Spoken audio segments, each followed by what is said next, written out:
Hey, good morning, good afternoon, or good evening to you, depending on whether you're watching this on YouTube or Vimeo or you're listening to the audio podcast version on one of the major podcast channels. It's me by birth, Alex William Smith, better known to many of you these days as Jonathan Royal, Hypnotist, the so-called British bad boy of hypnosis, and we're here for another edition of Hypnosis Week, and I'm excited to have a guest joining me all the way from the United States of America, a gentleman who he could kill me afterwards because, to be honest, well, no, I've just said gentleman at the minute, so that's okay. Yes. But I'm probably going to slip up and say I've not checked on pronouns. We live in a world these days where I could upset people. If I do inadvertently, I apologise. But a gentleman who has got a long and rich history in show business, everything from magic, music, as in playing instruments as well as singing, acting. He's got a background in training animals. You name it, there's going to be some twists and turns in this interview. And one thing we have, we have a few things in common actually, but one that stands out, which we're going to talk about a fair bit, is doing a hypnosis show in drag queen hypnosis. So please welcome to the show. You see on the side of me, depending on which way the video's decided to put it, all the way from the USA, Steve Daly, aka Bonnie Bitch, aka Tiny Bubbles. Welcome to the show, Steve. Hello, hello, hello. How you doing? I'm doing good. Look, let's cut to the chase. A lot of people, viewers and listeners, will know who you are already, whether it's through your work as a drag queen hypnotist, or appearing in drag, which I want you to talk about later on shows with Chris Angel on TV, or whether it's from the magic side of things and the fact that, more recently, you're one of the organisers of the AbraCORN. I can never pronounce it right. AbraCORNabra. AbraCORNabra. That's it. Magic convention over there in the States. But there will be some people who, certainly maybe in England, may not have heard of you. Absolutely. Tell us a little bit about, a lot about yourself if you want, because there's a heck of a lot to tell. How you got to where you are now. Because there was a time when Steve Daly wasn't a magician, wasn't a hypnotist, wasn't a drag queen, wasn't a comedian, a singer, a musician, an animal trainer. How the hell did you end up on this crazy journey? Exactly. That's what I ask myself that all the time. I was born and raised on family farms in Iowa and Missouri. Very small farm. Well, not small farms, small towns. Mercer, Missouri. When I went to elementary school, there was only 4 of us in my class. 3 boys and 1 girl. Prom would have been hell on that poor little girl, let me tell you. With us all, taking turns dancing, and so my parents moved me up to the family farm in Iowa, and I ended up graduating with a class of over 1,400 in my graduating class because it's 5 farm communities all put together into one high school. We had 220 acres down in Missouri. We had 18 acres up here in Iowa, and I spent my whole childhood farming and doing that type of thing and all. I loved magic, belonged to the local magic club. And every year, the Magic Club would, in May, have a magic convention called Magic Mania. And I would go. I'd save up all my money from working the fields, doing walking beans and detasseling corn and things like that all summer. And just for this convention in May. And they had the convention for 81 years. After 81 years, attendance dropped. They went from a 3-day convention to a 2-day convention to a 1-day convention. And finally, they finally in 2010, they said that was our last convention. They only had 24 people attend the convention. And yeah, out of the 24, and in fact, the club president didn't even come for this 1-day convention. It was $60 to come this 1-day convention. And I asked them why he wasn't there. And I had flown in from Las Vegas just to go to this convention and just to support him. And they said, well, he couldn't afford it. And I said, it wasn't like they called him Thursday. He went, oh, by the way, Saturday there's a convention. He goes, yeah, I can't afford it. Sorry, $60. And he helped put the thing together. So they said they couldn't afford to do the convention anymore. Half of the 24 were kids aged 20 and younger. And I got very upset that they weren't going to run the convention anymore, because I thought that's how I got my start, was this encouragement each year of going to this convention. So I picked up the gloves. I had never produced a convention in my life. And 2011, we did our first AbraCORNAbra. I was known for corn. That's why we call it AbraCORNAbra. Very dear friend of mine, Ben Eulin, was one that came up with that name for us and all, Now, AbraCORNAbra. when you say you were known for corn, do you mean because of the farming link or because of the term corn as in comedy? Nope, corn is in Iowa, and that's what we raise is corn. Okay, right. Okay. I was very well known for that's our big produce, that and pigs. So, and Abra Pig Dabra just didn't sound right. So Abra Corn Dabra, I think, is the right way to go. But so we ended up doing that. I put the convention into a resort hotel again. I made a 3-day convention, called my friends in Vegas and brought them in, and we had 81 people show up to the convention at $99 a person and get it started. I lost $5,000 that year doing it. Each year, I keep adding to it, keep trying to build it up, make it really unique and different. And so far, I'm in the whole $132,000 that I've lost each year producing it and all. I tried adding a clown. That's commitment and passion. That's really putting something back. Wow. I was very blessed to have a very lucrative career in Las Vegas at the time, so I could take the money that I was making in Vegas and throw it into this and all. I could have bought a house, but no, I did this and all to keep it going. I did try and add a clown convention to the convention. So we were going to do clown convention on Thursday, Friday, Saturday, and then the magic convention Friday, Saturday, Sunday. We'd overlap so that they could share the dealer's room, and the big public gala show would be clowns and magicians to the public. And that failed miserably. The next year we did puppet corn. The first one was the clown cornvention. And then the next year we did puppet corn. I did all puppeteers. And I thought, okay, we'll have a big puppet convention. So we'll go back and forth. We'll do clowns one year and puppets the other year, but every year we'll have the magic convention. And so I brought in all these top puppeteers, including the man who brought Big Bird to life and Oscar the Grouch on Sesame Street. We had marionette artists. We had all sorts of puppeteers from all over the country. And I only sold one registration. One registration. Yes, I that year I lost over $25,000 just paying everybody, because I'm a man of my word, and if I hire you, you're going to get paid. The hotel's paid for, your travel's paid for, everything's taken care of. So I lost a lot with that one. So I went, okay, no puppets. We'll go back to clowns. And the clowns, I ended up, the first year I did the clown convention, we had 64 people come. And the second year, which was the third year long, that we did the clown convention, I had 42 clowns come. And I went, okay, we're going down. I'm losing more money. No more clowns, no more puppets. We're going to stick with magic. And we limited it to 200 people that comes to our convention, and just because I don't want everyone to be a number, I don't want everyone to be jam-packed in like a sardine. We're not trying to be Blackpool. We're not trying to be Magic Live. We're not trying to get that 4,000 or 1,600 people and all. We're 200 people. That's it. And the last 3 years, we've been sold out every single year. So we've actually turned people away at the door. So it's turned out to be a really good thing, and people have thanked me because they've been able to have a chance to sit and talk for a couple, 3 hours one-on-one with like Eugene Berger, Johnny Thompson, and Pam.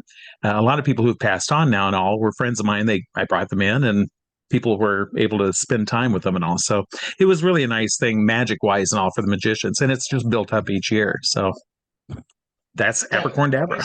It sounds absolutely bloody amazing, and it's a lot of fun. You're obviously lucky to have built up these friendships and contacts over the years to be able to get them to such an event, because Blackpool try and do things like that, and obviously they're having to pay out bloody tens of thousands of pounds on transportation and whatnot.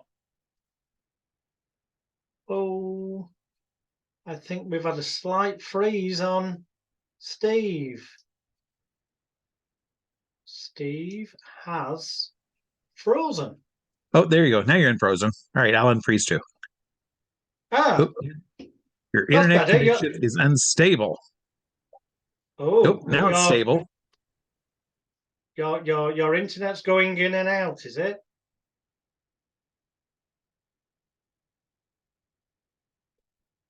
No, Steve's frozen again. You're frozen again. Okay, now you're out of it. Now you're out of it. Now I can see you again. Yep. There we go. Good. I don't know what's happening there. I seem to have strong connection here. Okay. Well, I've got all my bars on mine. Well, fingers crossed. Fingers crossed. Yep. So, we're running with it. Yes. Speaking of Blackpool, I got to tell you, I came this close to getting to go to Blackpool in 2007, I believe it was. Yeah, 2007. I was brought over to your country for a month to film my life story documentary for Channel 4. And we filmed all over London, Ipswich, Blackpool. Blackpool was our last day, and I asked them if we could bump it to February in our filming schedule, and because I knew that the convention was going on, I always wanted to go to Blackpool, and we got there. We drove from London all the way up, which is a heck of a drive, and we got up there and got into a hotel. I saw people milling around in the lobby that were magicians, and I wanted so bad to just sit and talk to them and all, but it was like 2 o'clock in the morning, and I had a call time of 6:30. So I was like, okay, I've got to get to bed because I've got to film all day. And got up, and I was there at 6:30. Now, we went out and was filming in front of the Winter Garden, and I knew the convention was right through up those little steps, and through that door was the convention. And so we filmed, and I says, okay, can we take like 30 minutes? Let me run in here. I just want to take, and they said, oh, no, Tiny, come on. We have to go. We have to go. We have to go.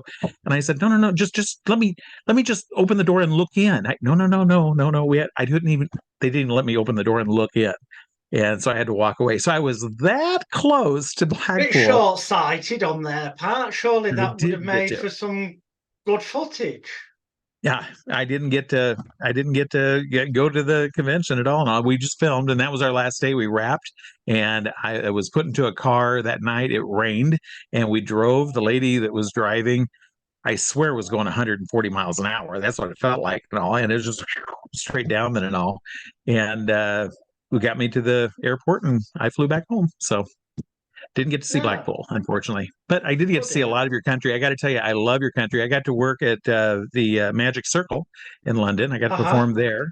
I did the female impersonation act there and all with Mandy Davis and Ali Bongo. Had dinner with Ali many times. Him and I knew I'd forget names. Mandy Davis was just a sweetheart, and there was you know her, Royce. Faye? Yes, thank you. Faye yes, Presto? Faye Presto. Yeah, she was a sweetheart too, and all. But I ended up. I remember. I'll never forget it. I'm sitting at the table. I've got Faye, I've got Mandy Davis, and I've got Ali Bongo. And Ali, God bless him, he was very much a very stickler that women were assistants and men were magicians, and that was how it said. Yeah. Yes. And so, and the girls were calling him out on it, and he was, and then they all looked at me and said, so Tiny, what do you think? And I was like, this pizza's really good, isn't it?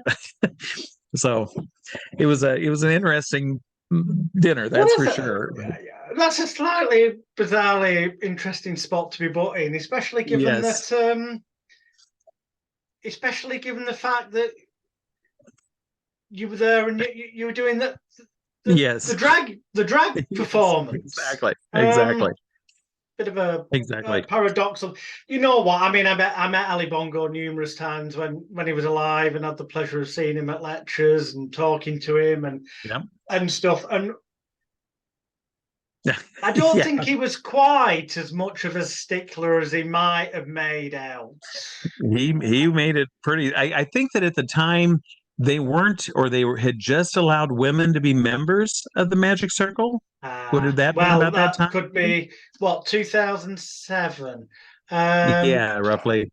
When I'm just going to Google it because my memory's terrible. Sure. When did Magic Circle allow women to join? 1990. Seriously? 1991, would you believe? Oh, okay. Well, it had been a while then and all. So I don't know. Yeah. The way they talked, it sounded like it had just kind of been allowed and all. Maybe I don't know. Isn't Faye on the board or something like that, or isn't she one of the mucky She mucks? does. She's done a hell of a lot to help the circle in Yeah, I'm many, sure many she ways, has. Sure, she with has. often very little thanks. Yep. It's Yep. yeah. It's I'm not a my. huge I'm a huge fan of Faye's and all. In fact, is at one of the dinners, she did the signed card and bottle for me, and I still have that No. bottle. I had her sign the bottle for me, and it's on my shelf, and I absolutely love it. So Well, yeah, let's I'm a face it. huge Watching Faye. Faye is a masterclass in controlling an audience. Yes, very much, Um, very much, and she's so much fun anyway, and all. And so is Mandy Davis. Mandy Davis is good too, and also, so it was. I really, again, I really enjoyed your country an awful lot, and in fact, well, is I Blackpool. It's one of those things. At least once in a lifetime, you've got to get yourself there. Now, I'm working even towards better that if way. you I can really get am. yourself booked and paid to be there. That'd be even better, That'd be wouldn't even better, wouldn't it? Yeah. it? And I remember that I is it Tuesday nights or Wednesday nights? There's one night of the week somewhere south of London, by about an hour on the train or 45 minutes. There's the I'm going to pronounce it wrong. Is it the Horoscope Club or the Zodiac Club? Zodiac. Magic There's a Club? Zodiac Magic Society. There you go. That's it. And all. Yeah. And I had the pleasure because they met every week. And Okay. I got the pleasure of getting to go down and sit with those folks for a couple, three different meetings and all. And while I was there, and it blew me away. The Magic Clubs are so strong in England. I was like, wow, that's in America. If we have 4 or 5 people show up, hey, you're doing good.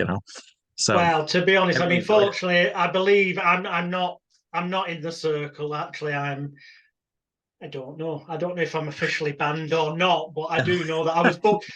I was booked for a lecture there a few years ago, hypnosis and mentalism lecture, and it ultimately got cancelled. And I still got paid in full because I was contracted. Yep. And there were rumours galore pushed around by certain individuals that were defamatory and nonsense. And I won't get into that, but the point is, fortunately, I believe for their sake that it's still busy and popular. A lot of magic clubs in England, are like anything, they're suffering because of the internet and the Yep. pandemic, and it's Same here in America. Same in it's America. it's Same thing. sad. So magic's been a big, big, big, big part of the mix. Magic is what got me started, admittedly. Magic's what got me started. Being raised on the farm, I guess I need to go back to flipping through real quickly my background. Yeah, Sorry about that. that's all So right. magic was a big part for it and all. Being on the farm here, we had cows, we had pigs, we had chickens, ducks, we had all these different animals. And when I became when I was 15, going on 16, I had developed earlier in my schooling, I had developed a love for art. I loved doing drawings and paintings, that type of thing, and all. And I really fell in love with Mad Magazine. And Mad Magazine was like, oh, I loved it and all. I couldn't get enough reading them and so forth and all. And I would sit and work trying to copy their style. I found that they had an apprentice program going on in New York City. And so when I was 16, I went to New York City for 2.5 months, and I was an apprentice to Don Martin and Sergio. Sergio does Spy versus Spy in the magazine's cartoons. And I developed my own mad style and came back. And at 16, they opened up a new amusement park 3 miles from our farmhouse here called Adventureland Park. Right. And I was hired as the head resident artist in the park. I was their first caricature artist. And so I would do caricatures at $2 a caricature. My pay was I got $1 for each caricature or a guarantee of $2 an hour. This is back in 19 and way back. And I did very well. I made very good money as a caricature artist doing caricatures at this park. I worked out there for almost 3 years, got fired from the park. The reason was because the park owner, it was my third year, the park owner called me into his office and he said, well, listen, I need to have you start coming in more often. I said, what do you mean? And he says, well, I need you here from 10 a.m. to 10 p.m. 7 days a week, all summer long. And I went, I'm not one of your wooden roller coasters. I'm a human being. I can't sit in the rain with paper and markers and do caricatures. silly. And he says, well, and I says, well, I hate to do it, but I'll point out in our contract, line 3 says that I can make my own hours between 10 a.m. and 10 p.m. all summer long. So sorry, but that's how I'm going to do it. 24 hours later, I get a call from the park secretary, and she says the owner wants to see you. I went in his office, and there was another gentleman there. He introduced him. He was the park's attorney. And the park's attorney says, yesterday he had a meeting with the park owner here, and he said that you pointed out line 3 of your contract. We'd like to point out line 7 of your contract that says that we can fire you and not give you any reason, give you 24 hours notice.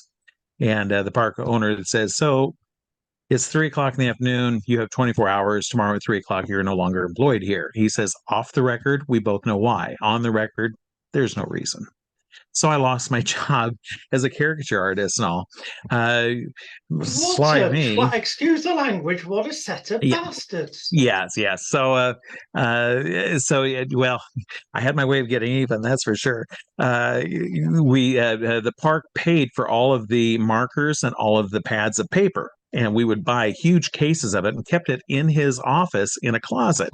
And so knowing that, and knowing that he goes to lunch every day from 12 till 1 o'clock, the next day I was still employed. And at 12 noon, I pulled my car right up to his office, went in, saw the secretary, and she says, hey, Steve. And I say, how you doing? Listen, we're moving all the pens and papers to another location. And she goes, oh, okay. I went in, I took and loaded up my car with all these pads of paper and all these boxes of markers, and took my uniform, put it in a brown paper sack, gave it to her with my badge, and I said, make sure you give that to the owner.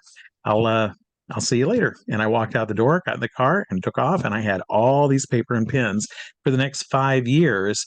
I did caricatures every winter, every Christmas time in a shopping mall. Didn't cost me a dime. I had all the markers and all the paper. It was pure profit. So it turned out to be a good deal for me, that's for sure. But well, at least there was some karmic balance there. Yes, exactly. I was like, all right, well, that's how I get even then with that and all. But so during that time, I was going to school at Drake University here in Des Moines to be an art teacher, and I had accidentally one morning tripped on a metal easel, hit one of my elderly female teachers on the head. I says, oh, let me get you to the hospital. I'm so sorry. And she says, no, I'm going to go to my office, rub lotion on this. She said, just stay away from me. And from that point on, she wouldn't teach me anything. Anytime that I would put up a painting, she would take it over and throw it in the garbage, and she'd look at everybody else's. And I got called into the dean's office. Oh, also, after another class, I was doing a caricature greeting card. It was a get well card for a friend of mine whose sister was in the hospital. Teacher come up and he says, what's that? And I says, well, I'm making a greeting card. I'm a caricature artist. And he says, cartooning is not an art form. And I says, cartooning is not an art form. I says, well, you got a problem with Walt Disney, because I'm telling you, cartooning is an art form. And he says, no, not here. And so I got called into the dean's office, and the dean said, listen, he says, you're trying to kill one of our teachers who happens to be my grandmother. And I understand you're doing cartoons, which is not an art form that we consider. And I went, he said, so I think that you need to next year find another school to go to. And the school had given me all these grants. I had won all these different scholarships and things from different places and all. I basically went to school my first year for free. And so I decided right then and there, you know what? I'm going to make the world my college and the people in it my textbooks. I'm not going to go to college. I'm just going to learn straight out. I had bought into a pet shop that was near the farm, and because I loved animals. And so I was part owner of a pet shop, and I was going down to a quarantine station in Kansas City, buying parrots. I bought blue and gold macaws for $125. That was, again, back in 1979. And and they were wild caught. They would literally go to South America, throw nets in the trees, pull down the birds, pull out one wing, cut off part of their flight feathers, which didn't hurt the birds and all, it just like hair grows back. And then they would bring them back. And they'd have a cage of 300-400 of these blue and gold macaws, and you just went in and pointed to one, they'd grab it, throw it in a box, and $125, and you're out the door. So I would buy them for $125 and sell them in the pet shop for $1,000 a piece. Nice markup. It was a great markup. I loved it. And I was going through one bird a month. So I was selling 12 birds a year.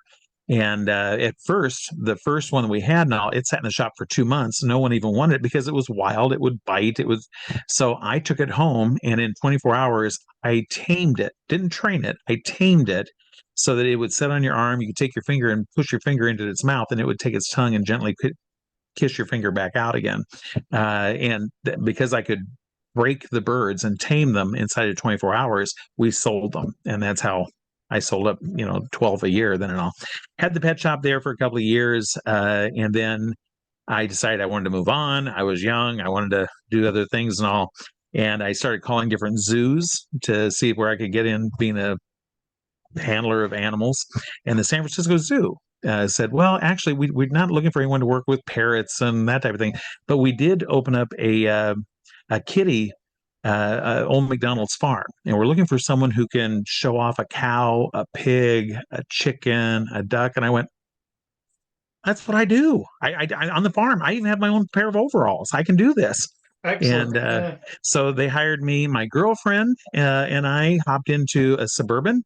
I was 19, never been out of state of Iowa by myself, and off we drove. And we took 2 weeks. We went all the way down to Texas, all the way over to San Diego, and all the way back up to San Francisco. Got up to San Francisco 2 weeks later with, I had sold my part of the business, had all my life belongings in this Suburban with my girlfriend, got to San Francisco and went to go into the zoo. And the guy at the gate says, you don't work here. And so I had to use a payphone across the street, called them, and they had me come in. They said, the lady who hired you on the phone has been fired, and with her went your job. So we don't have a job for you. And I'm like, great. I got everything. I'm here in San Francisco. I got everything with me. So they came back an hour later and they says, okay, we can give you 1 hour a week to work here as a volunteer. We won't pay you, but you can come in and work for 1 hour a week as a volunteer. And I was like, how am I supposed to live on that? There's no way. So I ended up living with my girlfriend in my Suburban for about 4 months on the streets of San Francisco. I became a street entertainer, and I was terrible as a street entertainer. I was doing caricatures. I was doing mime work. I was doing magic. I was doing balloon twisting, anything I could do to try and make money. And ended up on Pier 39, got a job in an antique tintype photo shop where we took your picture. Can I just ask you, you say you were terrible as a street entertainer, but I find I'm guessing you mean you weren't very good at what do they call it, passing the bat, getting the money in, because I wasn't getting fat hats at all. I was going to say, because from what I've seen, video footage on the net and stuff, I can't imagine you being a bad street entertainer in the context of being an entertainer. So I just wanted to clarify that. So it was they actually getting people to give the money and give it up. And all right, now I was and my competitors was like Shields and Yarnell. They were out there at the time on San Francisco and Fisherman's Wharf, and so I was there was a lot of great acts out there, and I was this young green kid trying to oh, give me money. No, okay, all right, thanks, bye. I'm this kid from Iowa. And so I ended up working in this tintype Photoshop. There's a very famous street performer by the name of the Butterfly Man. Butterfly Man did a great stage act where he did a lot of juggling, and very, very funny. And he was bald. His backstory real quick was that he was literally a rocket scientist in Alabama, and married and had a child, and he hated it. He hated his job. He hated working. He hated doing that and all, but he was good at it. And what he loved was juggling. And so when he got off work, he'd go to the local bar. They put money into a jukebox, and he would juggle to whatever song. Thank God I'm a country boy. And he would just juggle to whatever song. He then wrote a poem about how butterflies' lives are very short, and they flit from flower to flower until they finally die. But they enjoy the flight as they go. And he had felt that he was not enjoying his life and that life was short, just like a butterfly's. And he wrote this poem about being a butterfly man. And he left the poem on the pillow and left his wife and daughter and moved to San Francisco to be a street performer. So he walked away from his family and to chase after his own, to leave his old life and be that. He was a little rough around the edges. So within 2 weeks, I was manager of this tintype photo shop, and I had to open it each morning at 9 a.m. So I'm standing at this counter, at Pier 39, open doors, waiting for customers, and there was never anyone in the morning. And here come the butterfly man with a bucket of roses. And the way he closed his act was he would take a long stem rose and balance it on his nose, and he wore a hat. And as he balanced the long stem rose on his nose, he would recite that poem about butterflies and their life. And he says, and that's why they call me the butterfly man. Right hand would grab the rose, the left hand would grab the hat. He'd take a big bow, and on the top of his bald head, he had tattooed a giant butterfly. So he was the butterfly man. And that always got big applause and so forth. And all that was the end of his act. So I had watched his act 1,000 times. I was like, oh, wow, this is, it's like seeing some major celebrity in my young age. I was like, oh, wow, there he is. He's sitting right there. He sat down with a bucket of roses for the day and was reading a newspaper. And I'm staring at him. I'm like, oh my gosh, that's the butterfly man. I can't believe it. So I left the counter and I went out to him and I said, excuse me, butterfly man, my name's Stephen. I'm from Iowa originally, and I'm terrible at this, and I'm just babbling along as fast as I can, just trying to get out everything I could, telling him, I'm just a big fan, and I wish I could do what you do, but I really can't. That's why I have to work here this time. I hate this. And he looks at me, and can we swear on this? Yeah, of course you can. Okay, yeah. Good. Okay. He looks at me and he says, shut the fuck up. What the hell? Will you leave me alone? I'm trying to read my fucking paper. And I was like, well, I'm sorry. You see, my name's Steven. I really want to do this. And he says, get the book away from me. What the hell? Get out of here. So I had to walk back in. Now my feelings are hurt. And I go in, I'm standing at this counter. I have to face him in this counter because we're open for business. And I'm lips just quivering and I got tears going down my face. I'm like, and I'm staring. He's trying to read his paper and he looks over at me and finally he closes the paper up and he says, come here. And so I come out and I says, I'm really sorry. I just really like to do that. He says, shut the fuck up. Jesus Christ, sit down. God. And he says, now what the fuck's your problem? And I says, he says, calm down, tell me slowly. So I explained to him that I sucked as a street performer and I really wanted to do this. And I came out to train animals and blah, blah, blah, blah. And he says, listen, he says, why are you working in here? If you want to be a street performer, you want to be a magician, why are you working selling tintype photos? He says, I got to pay rent. Because by this point, my girlfriend and I had moved into an apartment, and I wanted to eat. And he says, tell you what, he says, quit this job, and I'll teach you. You come work for me. Okay. And I just leap of faith. I went, okay, I'll do it. And I called them, and I quit that day. And from for the next 3 months, I would work watching his show each day. He did 6 shows a day. It was myself and another guy. It was Pier 39 has a ground area, the pier, and then there's a second area that's like a balcony area that goes all the way around as a square all the way around.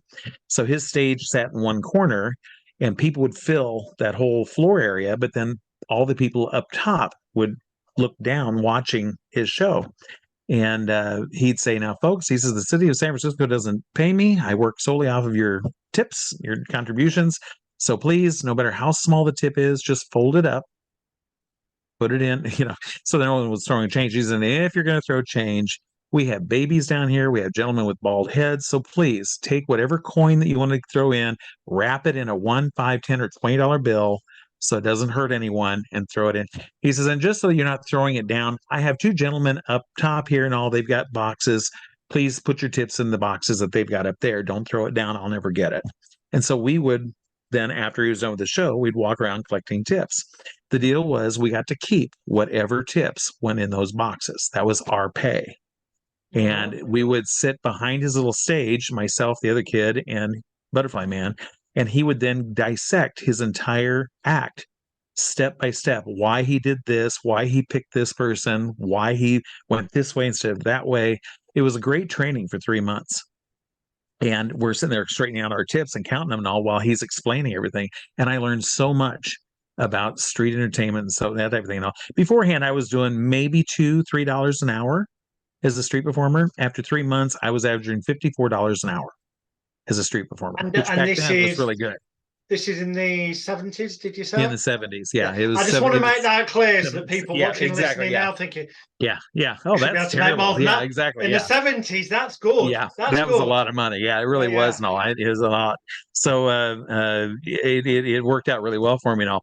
A production company that used to be at Adventureland Park doing shows had seen me earlier, when I was doing caricatures, and spoke with me.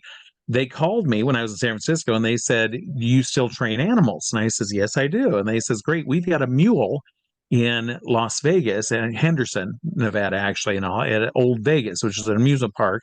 And we need someone to come down and train it and work in a show. You want to come do that?" And I went, "Sure." So I said goodbye to my girlfriend and loaded up and moved to Henderson. And I trained a mule to play dead. So what happened was they had a gunfight show, Old West type show, Sheriff Good Guy, Black Bart, and a livery stable right in the center. They would turn, they'd count off, they were going to do 10 counts, turn, and shoot each other.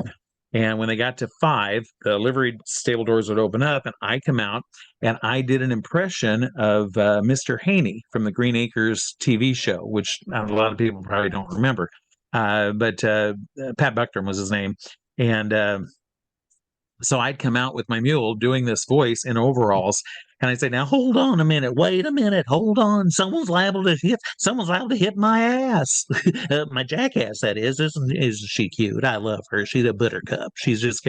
So I would do this voice, and I was the deputy. I was the comedy deputy. And some little byplay back and forth, and then I'd have to go to pull my gun out like Don Knotts, in a sense, from Andy Griffith Show. I'm going, "Now hold on, Sheriff, hold on. I got your back. Don't worry, I'll get."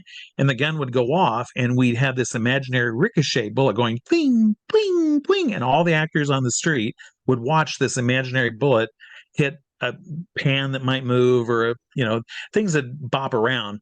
And the last place we'd all look would be at the mule. And I had trained the mule that when I turned my foot, the mule would flop over. Mm-hmm. So it was like, and you heard ping, ping, ping, thump, and it would hit this mule, and the mule would flop down. And I'd say, "Oh no, Buttercup, you've done killed Buttercup. Oh my gosh, I've killed Buttercup. I didn't mean to. I am so." And I would break character because the tail was still flopping as it was laying there. And I go, "And no, but well, shoot." And I'd pull out my gun and I go bang, and the tail would go whoop, and lay there and all. And the voice would say, "Ladies and gentlemen, the Trotter Brothers, entertainers," da, da, da, da. And I go, "Hup." And that mule would stand back up again, and we take a little bow and go back in the livery stable. I did 6 shows a day, 7 days a week doing that. Did that for 6 months, and the park closed. And the company says, "Will you come to Phoenix, where we've got a complex? We've got 65 macaws and cockatoos that we use in other amusement parks that will have you trained to ride bikes, scooters, and skates, sing opera, that type of thing." Sure. So I ended up going down there. I moved to Phoenix. I was 370, 360 pounds, something like that. Big guy.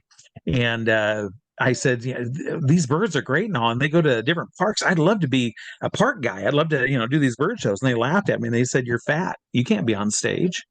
Not like that. This isn't a comedy Western show. This is something different. You have to be a slim, good-looking young guy that works the birds, and you're just too fat. Sorry, can't do it." Oh. And I says, "Well, what if I lose the weight?" Now, this is January 1st. And they went, "Well, April is when we leave. I mean, you got 3.5 months. So yeah, good luck." And I went on a diet. And at the time, we didn't have Walmart back then. We had Kmart. And Kmart sold a thing called Apadrines. Apadrines were a caffeine pill. It was $2 for 50 pills. You're to take 2 pills a day. They're illegal now. You took 2 pills a day, and that kind of got you going and all. I was popping 13 pills a day. So it was basically it was basically over the counter speed. I tell doctors about that, and they're like, "We really want to cut you open and see what kind of damage you did to your heart." And I'm like, "Let's wait till you're bloody lucky to be alive." Yes, that's just what the doctors all say. They're like, "We really want to see what you did, what damage you did to your heart." And I said, "Let's wait till I die, and then you can do all you want. I don't care." I ended up dropping 186 pounds in 3.5 months, 1.5 to 3 pounds a day. I had bags underneath my eyes. I was really thin. I had pecs. I had a 6-pack.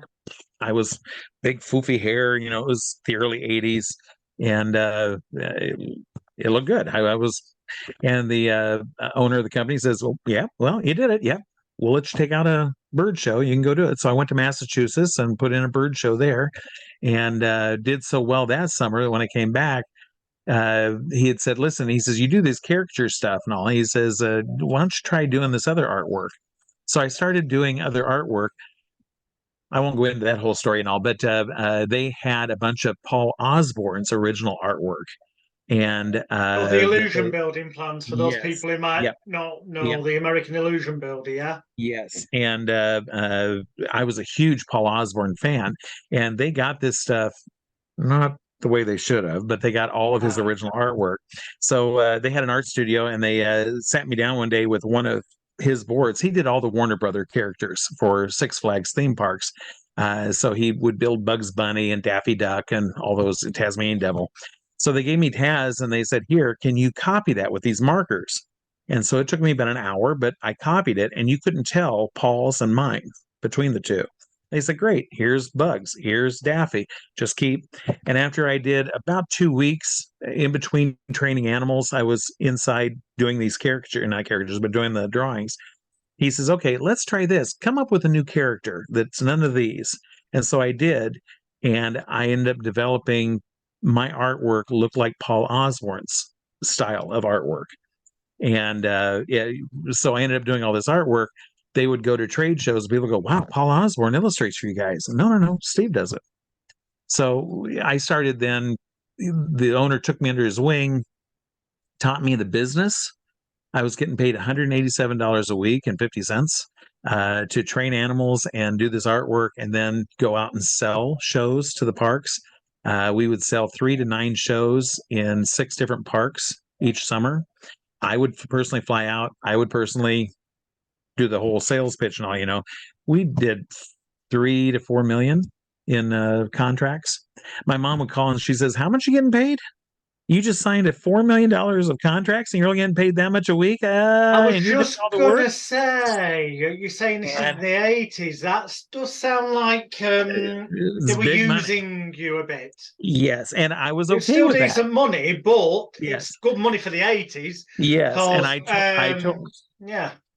I told her, I said, Mom, you have to understand. I says, there is no college for teaching you how to produce amusement park shows.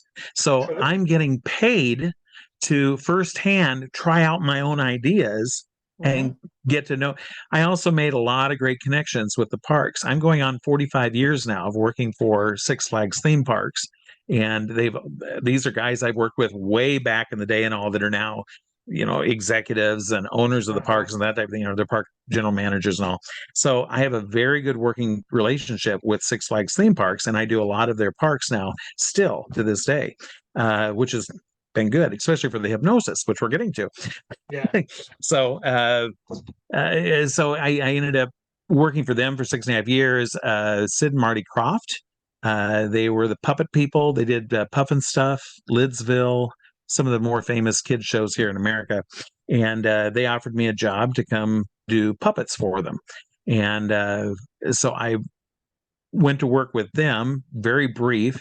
At the time, one of our 6 parks that I was working for Trotter Brothers was, it wasn't a park, it was the Columbus Zoo with Jack Hanna. Jack Hanna is a very famous American guy who goes on David Letterman and a lot of the talk shows with the animals.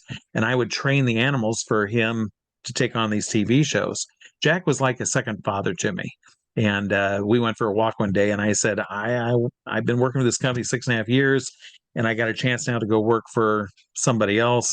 What do I do? And it was like Andy and Opie from the Andy Griffith Show. We were walking back part of the Columbus Zoo, and he was telling me, he gave me great advice. I will give you a funny, quick story with Jack Hanna, if I can. Yeah, please, please. When I started working with the Columbus Zoo, Jack and I hit it off. Jack has a very funny sense of humor. It's very naughty. I'm going to say between a 12-year-old and a college kid. And he's, that type of thing. And so we're walking through, he's showing me the zoo, and we go to it. They're one of the top breeding zoos in America.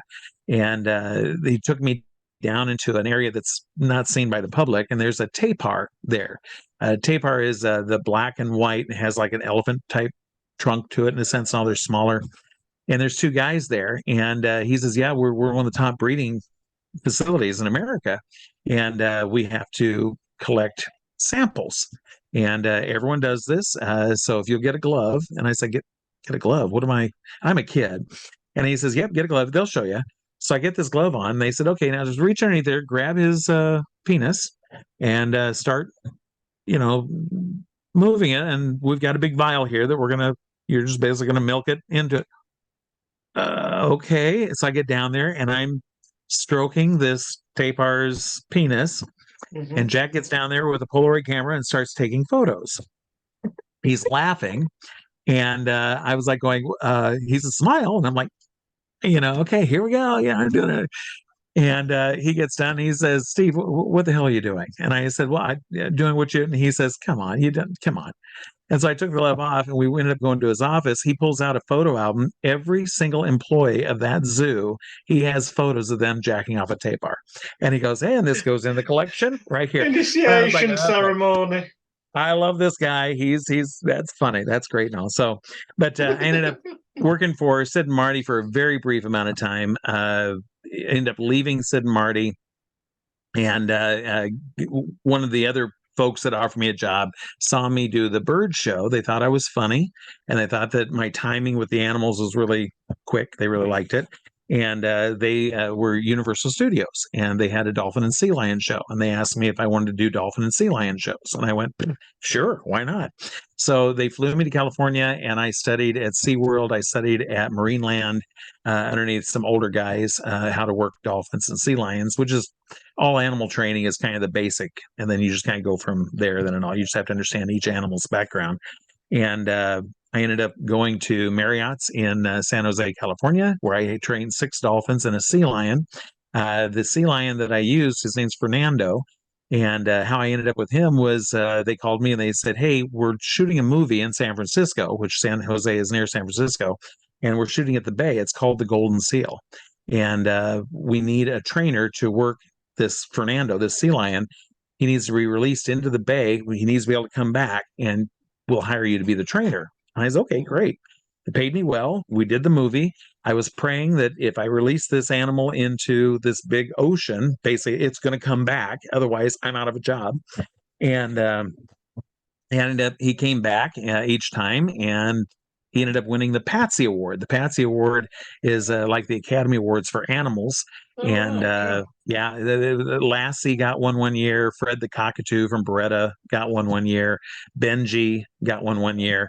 And Fernando got it for that year and all for Golden Seal. And I asked, I says, "Hey, whatever happened to the trainer who trained this sea lion?" Because this guy had trained him bottle fed since it was like 3 days old.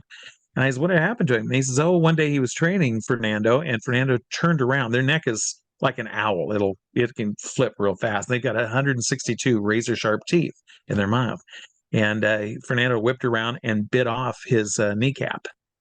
And so he was in the hospital with no knee. They had to rebuild a whole new knee for him." And I went, Holy shit. You neglected to tell. Well, we knew if we told you that, you wouldn't come to it. So yeah, we didn't tell you." And I was like, "Oh, dear Lord." So Fernando and 2 of the dolphins and I flew to Gurnee, Illinois, and we went to that Marriott's park. During the time there, it turned into a Six Flags park. And at that time, I met Brett Daniels. I had met Brett Daniels, who's a magician here in America. I had met him earlier working for the Trotter Brothers, producing shows at another park in Lake George, New York. He was doing a magic show. I was doing other shows for puppet shows, costume character shows, and that type of thing, all for this other company. So we connected since he lived in Milwaukee, which is about an hour and a half away from Gurnee. And he says, "Hey, I'm in the Wisconsin Dells." Wisconsin Dells is a tourist trap in Wisconsin that does about 250,000 people a week of tourists through. And he says, "I've got a little kiddie park up there that wants shows. Do you want to come do a show with me? Let's produce a show together." And I said, "Sure." So I quit the dolphin and sea lion show business and went to go on my own. I've got all this training in me. Might as well start doing parks. And we put together a show called Zoltron, the World's Most Powerful Magician. It was myself as a costume character magician. We had an assistant. The assistant was Brett and I's accountant's girlfriend's niece, and she had just turned 16. Mm. And so here was this 16-year-old girl and I doing 6 to 7 shows a day, depending on what day of the week, 7 days a week, in an outdoor covered theater that sat maybe 200, 250 people. Pre-taped, it was just her and I. We had to run our own curtains, our own illusions, our own sound, everything ourselves. And all. We had bunnies, we had doves, we had ducks, we had all these animals in the show. And outdoors, it was hot. Funny little side story was this girl was wearing fishnets and a one-piece swimsuit that was all sequins in the front with a bow tie. She was Zelda, my assistant, and to a Zoltron, the world's most powerful magician. I'm in a costume character face, so no one can see my face, and also I'm kind of miming to a pre-tape music for each of the illusions. And I'm doing a levitation, I'm doing a vanish, a decollete chair, that type of thing. So one day in between shows, we're sitting backstage. It's hot. She's sitting on a platform and she's wearing her fishnets. And I see a thread between her legs hanging down. And I went, oh no. I says, honey, you got to keep your fishnets up. We got to mend them. You know, if they get a tear like that, I reached over and grabbed the string and pulled it. Her eyes went, and I went, and it wasn't part of the fishnets. It was something else. And I went, you're not wearing pantyhose? And she goes, no, it's too hot. And I went, get pantyhose, get tights, something. Don't just wear the fishnets. Oh my God. So, oh no. Yeah, that to a 16-year-old girl. Oh, but so Brett and I parted ways after that year, and for 2 years I stayed in the Dells just doing caricatures. Brett ran the shows himself. I decided to. I was miserable not doing the park, so I went to the park owners, pitched them shows, and when I went to pitch them the shows, this park only paid $1,000 a week, and it was a 12-week run. So it's $12,000 for the summer. You had to pay everything, costumes, music, props, everything. So I had 9 different shows laid out, and I said, and I met the new owners. The old owners had sold the park to Familyland, which is a water park nearby. Where are we time-wise? Where are we here? Are we still in the 80s or into the 90s? We're in the we're 85. Okay, so now. So $1,000 was considerably more than it is now. Yes. Oh, yes. Very much. Yeah. Very much. So I went in and I said, I have to have 15,000 for the summer. I can't do it for 12,000. I got to do 15,000 and it'll be a heck of a show. I've got these 9 shows. And the guy's, bless him. And he says, let me call my son over here from the water park. We've got this big water park across the street. So his son gets over there and he's looking everything over, all my drawings, which again looks like Paul Osborne stuff. And he says, this is impressive. This is great. You came up with all this? Oh, yeah. And you can build all this. Oh, yeah. You do costume characters. I do. But, our competitor, Noah's Ark, which is a big water park, they have the party animals. And it's 3 costume characters that dance by their wave pool every day. And we're building a 1,000-seat outdoor amphitheater at our Familyland water park here across the street for next year. What would you charge us to do a show? And I says, well, I don't care. I have to have 15,000 though to do storybook here, this little kiddie park. And he says, yeah. But what kind of a show would you do? And I says, okay. And I'm just pulling stuff out of my butt at this meeting. And I said, what do you want? I said, do you want animals or do you want people? And he says, well, animals, just like they got. They had one-track mind. They had no creativity. And I says, okay, let's go this way. What kind of music do you listen to? And he says, oh, Jan and Dean, the Beach Boys. And I said, all right, let's go with the Beach Boys. I said, if you want animals, we could go Wisconsin known for beavers. We can go the Beach Beavers. We can go the Beach Bunnies. They can be bunny rabbits. We can do the Beach Bears. And he went, ooh, I like that. The bears, the Beach Bears. He says, what do they look like? And I says, you want 3 of them? And he goes, yeah. And I'm just pulling stuff out of my mind. And I said, the first one, the main character, his name is Splash. And Splash is, he's got an inner tube and a Hawaiian, just a lifeguard type shirt and maybe whatever that is, the snorkel. Yeah. And maybe even flippers. And he says, okay. And I says, and the piano player is, he's a little short guy. He's wearing a Hawaiian shirt and shorts. His name is Squirt, with blonde hair, very Beach Boys. I says, and then the drummer is he's really tall and he wears an old 1920s bathing suit with all these medals. He's high dive. And he's got all these medals because I'm thinking that's how you're going to be able to look out through the screens of the medals with this fake huge head coming up. And he goes, oh, I love it. I love it. Love it. He said, so can you do it for 100,000? And I said, sure, but you understand, I'm Storybook Gardens here. I have to have 15,000 in order to do story. I was so focused, I was not even paying attention to that and all. And he says, okay, yeah, you got Storybook. And I said, oh, I do for 15,000. And he says, yeah. And I said, oh, great. Which show do you want? I've got 9 of them here. And he says, I don't care. Pick one and do it. And I went, you well, I will, and I'm packing him up. I'll get you the best show that I've actually got. Absolutely the best. I really appreciate 15,000. We got that. Sure. Yes, and you're going to do the Beach Bears for 100,000 next year. Yeah. But 15,000, we're all set. And I got back to my office in Phoenix. My uncle, Bill, was sitting there, and he said, so how did it go? And I told him the story, and he went, you went to get a $15,000 contract, and you came back with $115,000? And I went, yeah, I guess I did. So that started my solo career with the amusement parks and all in 1985, working there then and all. And I put the Beach Bears in. I ended up working up several parks up there in the Wisconsin Dells. And within 3 years at Storybook, I was living in Storybook Gardens in the candy house. And the park closed at 5 o'clock or 6 o'clock each night. And then we had these little blue lakes with swans and white ducks and over 400,000 flowering plants. It was absolutely gorgeous. My mom came to visit. She walked out the back door at like 6:30 after the park was closed. She says, you live in heaven. This is gorgeous. It's all private, all to me. It was a 15-acre kiddie park. Wow. And it was beautiful. I loved it and all. But after 3 years, I ended up becoming manager of the park. And so I managed the park. And they only had 3 characters at that time. That was Little Bo Peep, Red Riding Hood, and the Good Fairy. And I upped it to 22 characters.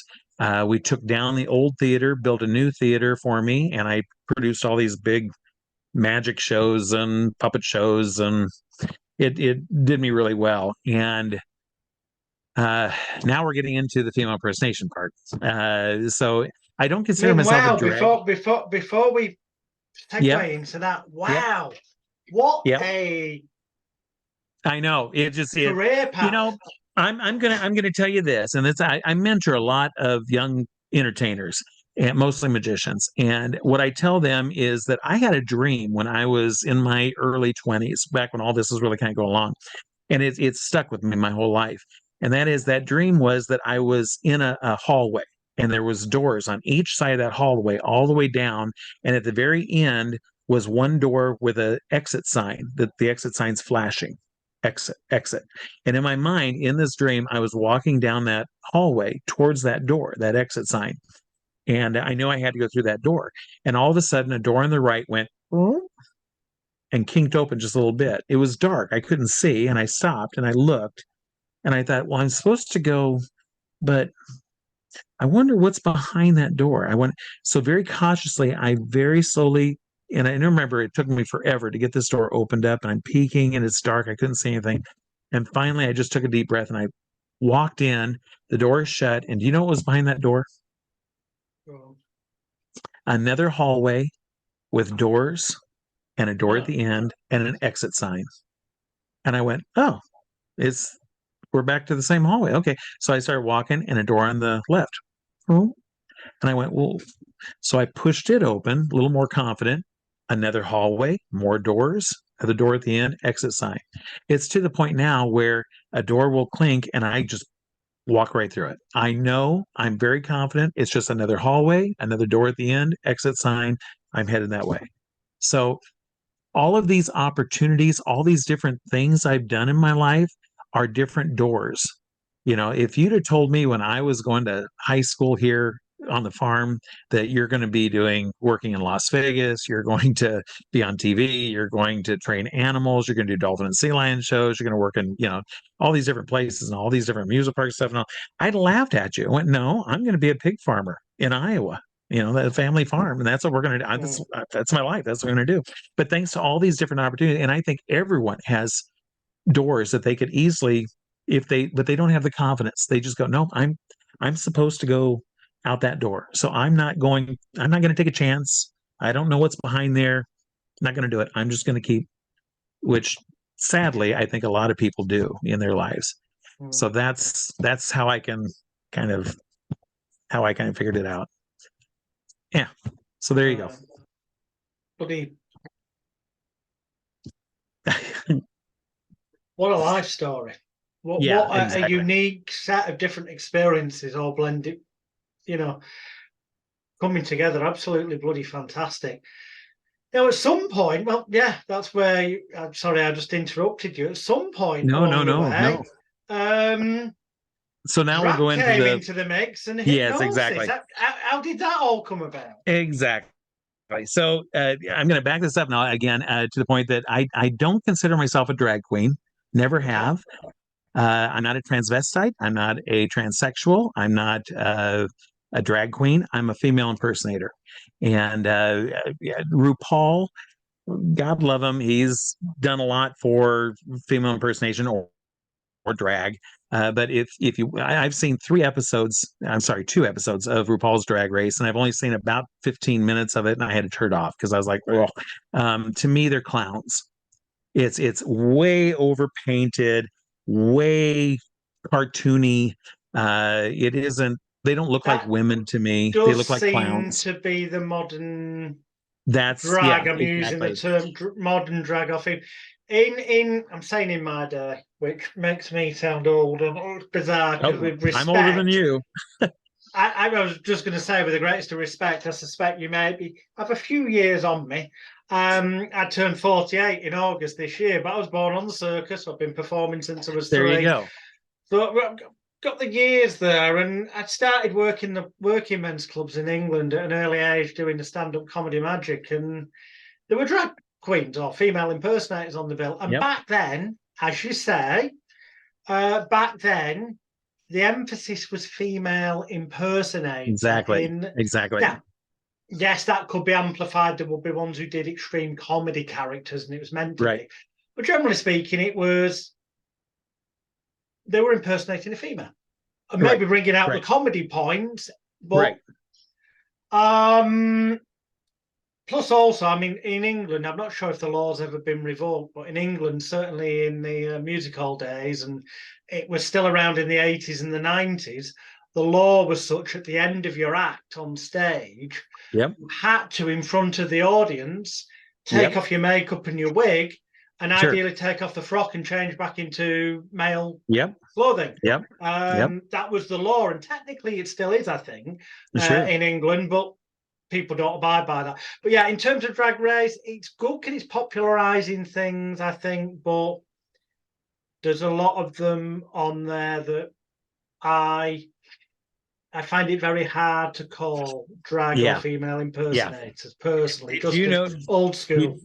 Did you know that here in America, it was against the law to be in drag back in the 1920s, 30s, 40s, even the 50s, some parts of the 50s, and certain parts of the states. And so drag was very popular in a circus. And that's where circus clowns, a lot of female impersonators or drag queens were clowns in the circus because they could get made up and be very pretty with beautiful big costumes, and they could parade around the ring. And as they did, waving folk, people loved them. They did, oh, yay, let them get a picture. Oh my God, it's, so they were adored, they were loved, and that was a space that they could perform in. So a lot of drag comes from clowning.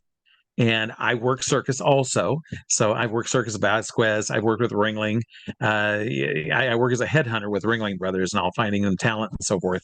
And I've worked several different circuses and all. I've done clown work an awful lot. And that's what helped me get into the female impersonation so easily, is because of my work as a clown, putting on clown makeup. Because to me, the difference between female impersonation and clown work is very thin. It's still a costume, it's still makeup, it's still a wig, and it's a persona.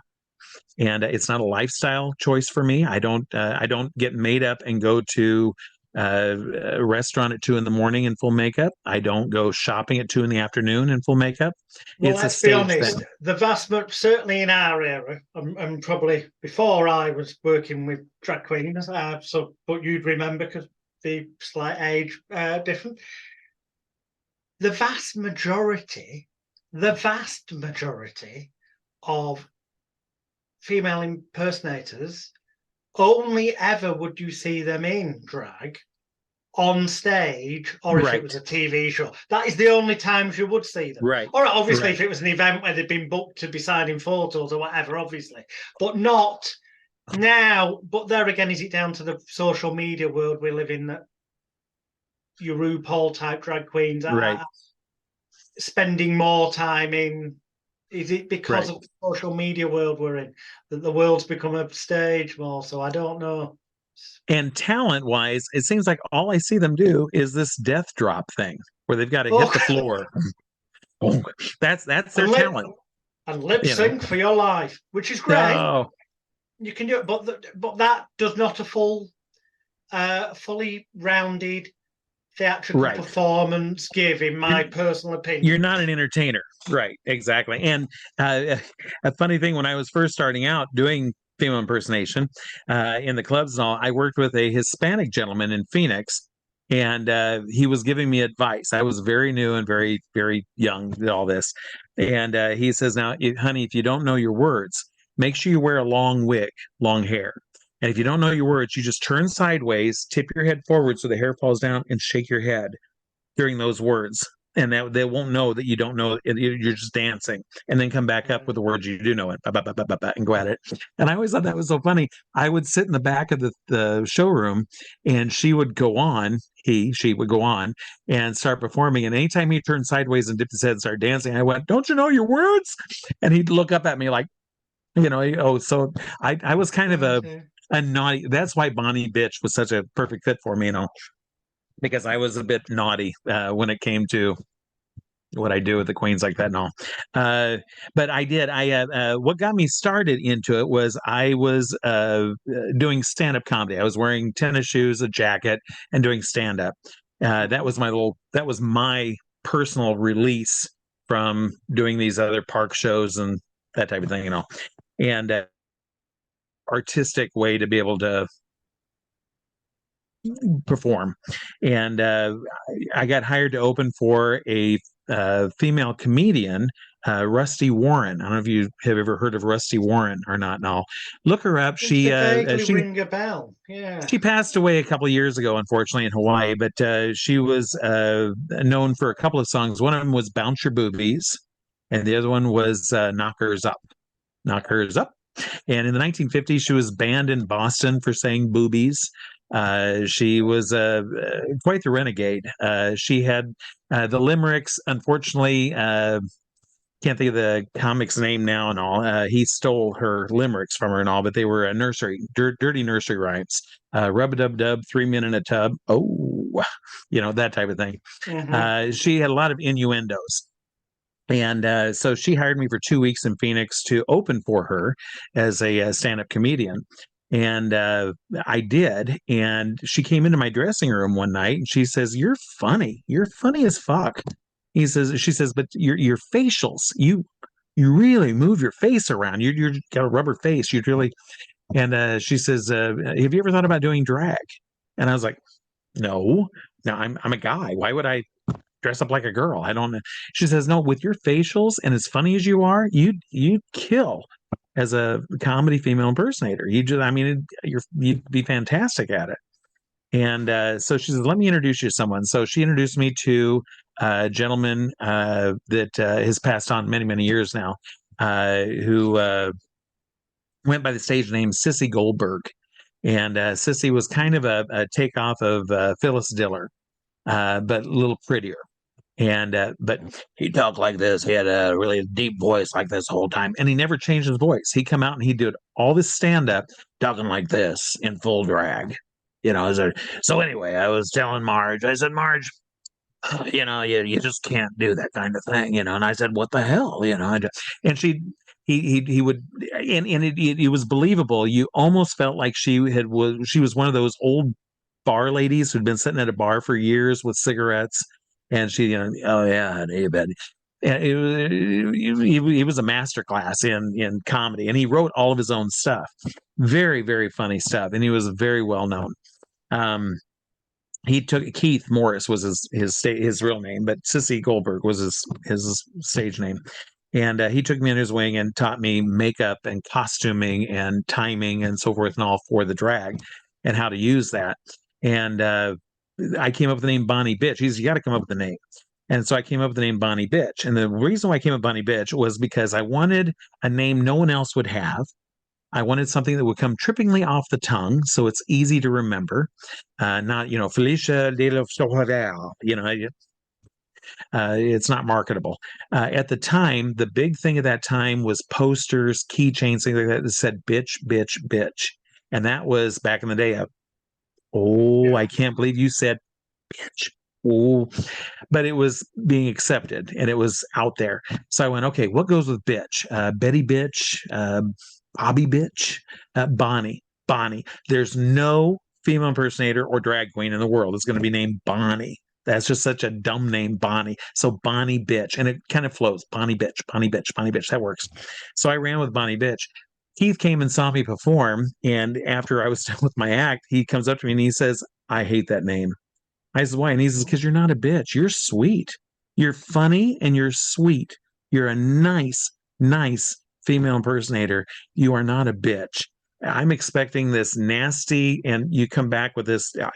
You're just pleasant, and you've mixed the magic in with it. And I did puppets also, and you mix puppets." Yeah, I build because of the amusement parks and working for the themes and designing and building.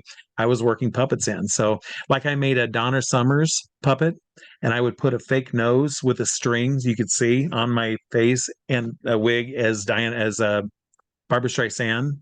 And so I had Donna Summers and Barbara Streisand, and we would do "You Don't Send Me Flowers Anymore."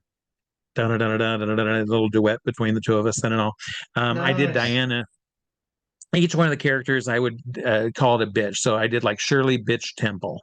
I did Diana Bitch Ross. Barbara Bitch Streisand. Everything was bitch for the middle name. Diana Bitch Ross. I sewed 4 wigs together to be this big Diana Ross type hair. I made an hourglass type dress. I came out and I had 2 puppets with their hands locked together on each shoulder. My hands went up inside so I could work them like this. And we would do "Stop in the Name of Love," "Stop in the Name of Love," boom, boom, boom, boom, boom, boom, boom, boom, boom, boom, and so forth, all choreographed. That would blend into the beginning of "Ain't No Mountain High Enough." And I would drop the puppets and throw them off stage. And I had draped this object on stage, and the ding, ding, ding, ding, ding, ding, ding, ding, ding, ding, bum, bum, dum, as the "Ain't No Mountain High Enough" music would start. I'd pull the cloth off, and it was a porcelain toilet. And I would pull the skirt up, and I would squat down, sit on the toilet, looking both ways. And I go, ooh, as I'm doing it. And so I did the whole song sitting on a toilet, and I would reach between the legs and pull out a can of tuna. Ooh, ooh, ooh. I'd drop it back in. I'd hit the flush, and you'd hear this flush sound, and it would go into Aretha Franklin's "Think." In the middle of that, it says "Freedom, oh freedom, freedom." At the time, they had Freedom maxi pads was being sold, and I had a box of maxi pads I'd pull out of the back of the toilet that had Freedom maxi pads, and I would say, "Oh freedom, freedom, freedom. You need me, and I need you. Without each other, there ain't nothing we can't do. Oh freedom." And I'd throw maxi pads out into the audience. And at the end of the number, I would take one maxi pad, peel it off, find a bald-headed guy, and slap it on his forehead and go, "Think." For English European viewers who may not have guessed, the translation would be sanitary pads, sanitary towels, women. Yeah. Really? The What translation, is it? I assume. Maxi, I assume the English would refer to them as sanitary towels. Masonic. I don't know what you're saying. I'm sorry. Sorry, it's breaking up. Sanitary towels. I don't get it. I don't understand what you're saying. Sorry. Sonic. Is it not? Is it breaking up? No, it's not breaking up. I just don't understand what you're saying. Oh, right. Must be the accent. It could in be. England, Yeah. I think what you're referring to is what would be called sanitary, as in sanitary. Sonetry. Sanitary. Oh, satire. No, Sat. Sat. Sanitary. Never heard of that. Sanitary. Never heard of that. Oh, Oh, sanitary. Oh, for the maxi pads. yeah. Yes. Yeah. Feminine That, hygiene. Feminine yeah, hygiene. yeah. Yeah. I'm Yep. just Yep. Yep. Yep. translating, as it were, for the English and European Right. viewers, There you go. Thank you. because we have Yes. Yeah. Exactly. different names for things. You see. Exactly. Well, I ended up traveling. I got booked in Mexico for a 2-week run in Mazatlan, Mexico, doing that act and a bunch of others.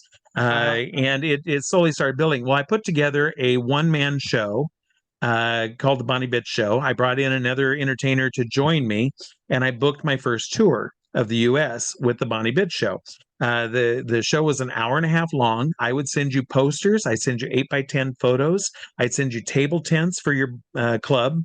I would send you buttons for your bartenders to wear. Don't miss the Bonnie Bitch Show coming. And I would pay for the hotel. I'd pay for the gas and travel. And the show was $75. $75 for an hour and a half show. And every single club I approached, they went, "How can I turn it down?" Yeah, yeah, you're booked. You got to. And I said, the only reason why the price is so low and I'm willing to pay for all this is because I want to get my foot in the door with you folks. I want you to see what my show's about, and I want to see what your club is like. I want to see how many patrons you have and what kind of money you can do. And I want your registers to ring, because if you don't make money off my show, you're not going to book me again. And so it was a nice little way to start. Every single club that I played, by the end of the show, the owners were going, "I want you back. I got to have you back." And I'd say, "Great, I'm booking the next tour, and it'll be $150. But again, I pay for everything." And they, "Oh, you're booked. You're booked. You're fine. You're fine." So I ended up, each tour was about 100 cities. I was out for about 3 to 4 months each time. We worked a new city each night, 18-foot backdrop, animals, magic illusions, costumes, back of house sales. I sold pen and pencil sets. I sold posters. I sold hats. I sold T-shirts. I sold keychains. Anything I could sell that had Bonnie Bitch on it, I would sell it, and made very good money off my back of house sales. Keychains were the best, and so anyway, I took out the first tour and did that. When I came back, I had 2 weeks to make an all new show, sew up new costumes, new music, and so forth. Go back on the road, do it again with those same. It was the same circuit that I did, and it was primarily the Midwest and the East Coast of the U.S. And came back. I got rebooked again. I upped the price to $300. The next tour went out for $450 to $500 a show, and you paid hotel, so it's 500 plus hotel. And then it went up to 750, 800. Then it went up to 1,000, then 1,200, then 1,500. And when I finished the last 3-4 years, I was booking anywhere from 1,800 to 2,000 a night plus hotel. And it was, and the last tours I did was the female impersonation hypnosis show. So it was easier for me because I didn't have to bring a backdrop or animals or magic illusions. So I just, there's two obvious questions. One is, where and when did the hypnosis come in? And the second one would be, when did you, excuse the term, probably inappropriate, I'm sure I'll upset some people here, but when did you transition from Bonnie Bitch to tiny bubbles. Okay. All right. Let's get to that one first. Then I'll go to the hypnosis. So I was doing the tours as Bonnie Bitch and getting quite the name built up for myself and all. And a gentleman in Las Vegas by the name of Kenny Kerr. Did you ever see or hear of Kenny Kerr's Boylesque show in Vegas? I haven't, to be honest. No. Legendary. He was there 25 years. He was the first real drag show that was at the Silver Slipper, and then he moved it around. He had all impersonators that looked like famous stars. He was very funny, extremely funny, talented man who very much looked like a woman. He went by Kenny Kerr, Mr. Kenny Kerr. He didn't have a drag name. It was just Mr. Kenny Kerr. And he came out and did Boylesque and had all these impersonators that did Tina Turner and so forth and all in the show.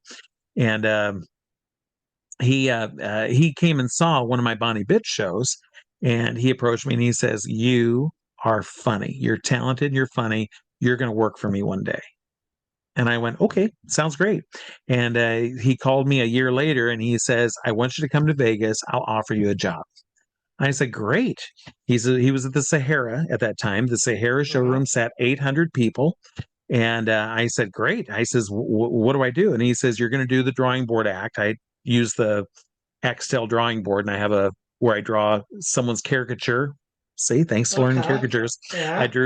I draw someone out of the audience's caricature inside of 40 seconds, and then I lip sync a duet between me and the board. It used to be Somewhere Out There, and then the last 10 years, it was Unforgettable.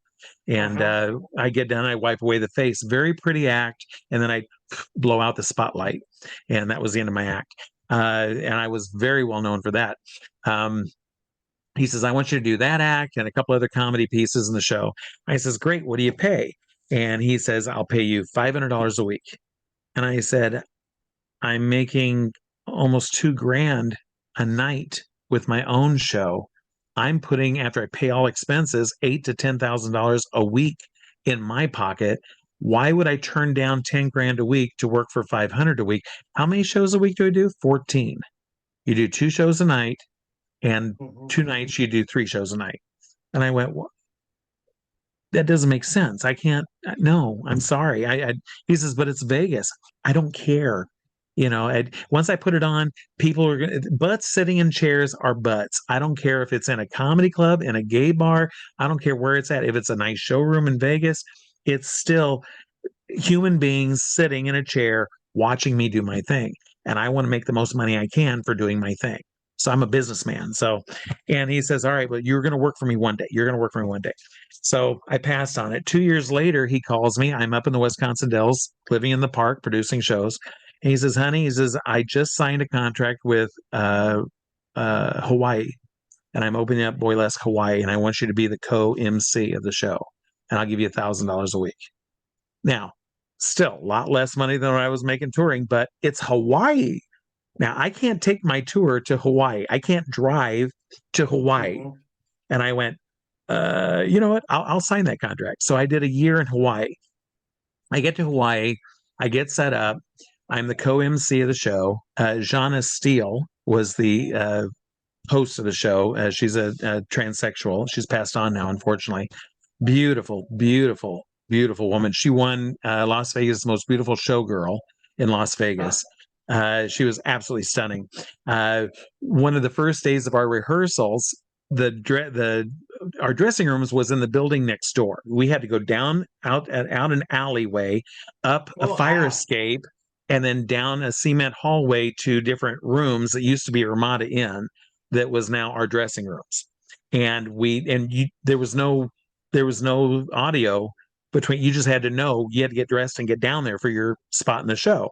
And so it was kind of racing, and there was only a room that was 5 foot by 5 foot square, stage right and stage left, and that was it. So they couldn't have you. So you stood out in the alley if you were there early, waiting to go on. And we used those little side rooms for quick changes. And there was one point in the show where Jean and I both had to share this 5 by 5 foot square room with our dressers, and we had to strip naked, both of us strip naked and get into new costumes. I had never been around a transsexual before. And so it's kind of like the guy at the urinal. It's like trying to take little quick glances down and see, so there used to be a penis there, huh? Okay. I didn't want to get caught. And so the first day we're doing our changes, and I'm and she caught me, and she says, "Honey, when we're done, will you come to my dressing room? I'd like to talk to you." And I went, "Sure, you bet." I knew I was bright red. I knew I got caught. So we get done. I go up, knock at her door, and I say, she says, "Who is it?" And I said, it's Steve. And she says, "Oh, come on in." And she says, lock the door. And I did. And she's wearing a robe. She says, now you and I have a year contract. We're going to be working together side by side. She says, so if you have any questions, now's the time to ask them. And she stood up and she dropped her robe and she was stark naked. And she says, look all you want. And I stood there like an auto mechanic. I went down with my hands on my knees and I looked right at her crotch and I'm staring at it. I'm like, that far away from it and all going. And I said, well, it does look like a taco. That's amazing. And she's laughing. And I says, do me a favor. I said, we turn sideways. And she did. And I ran my hand down the side of her leg. And I said, turn around the other way. I ran my hand down. And that's odd. And she goes, what? And I says, lift your left foot. So she did. And I looked on the bottom of her foot. And I says, lift your right foot.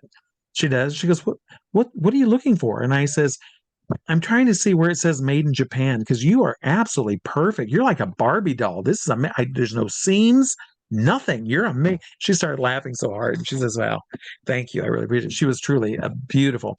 Unfortunately, she had a drug problem and a drinking problem. And there was many nights where we would show up to do the show. She wasn't there. So I had to MC the entire show myself, which I was okay with. But yeah, still, we were supposed to be co-MCs and she just wasn't there. Mm-hmm. So we had a soft open. We invited some of the locals, and one of the persons that came was Don Ho. Don Ho was he was the Frank Sinatra of Hawaii, and he came with his daughters and saw the show, and he pulled over the manager of the show.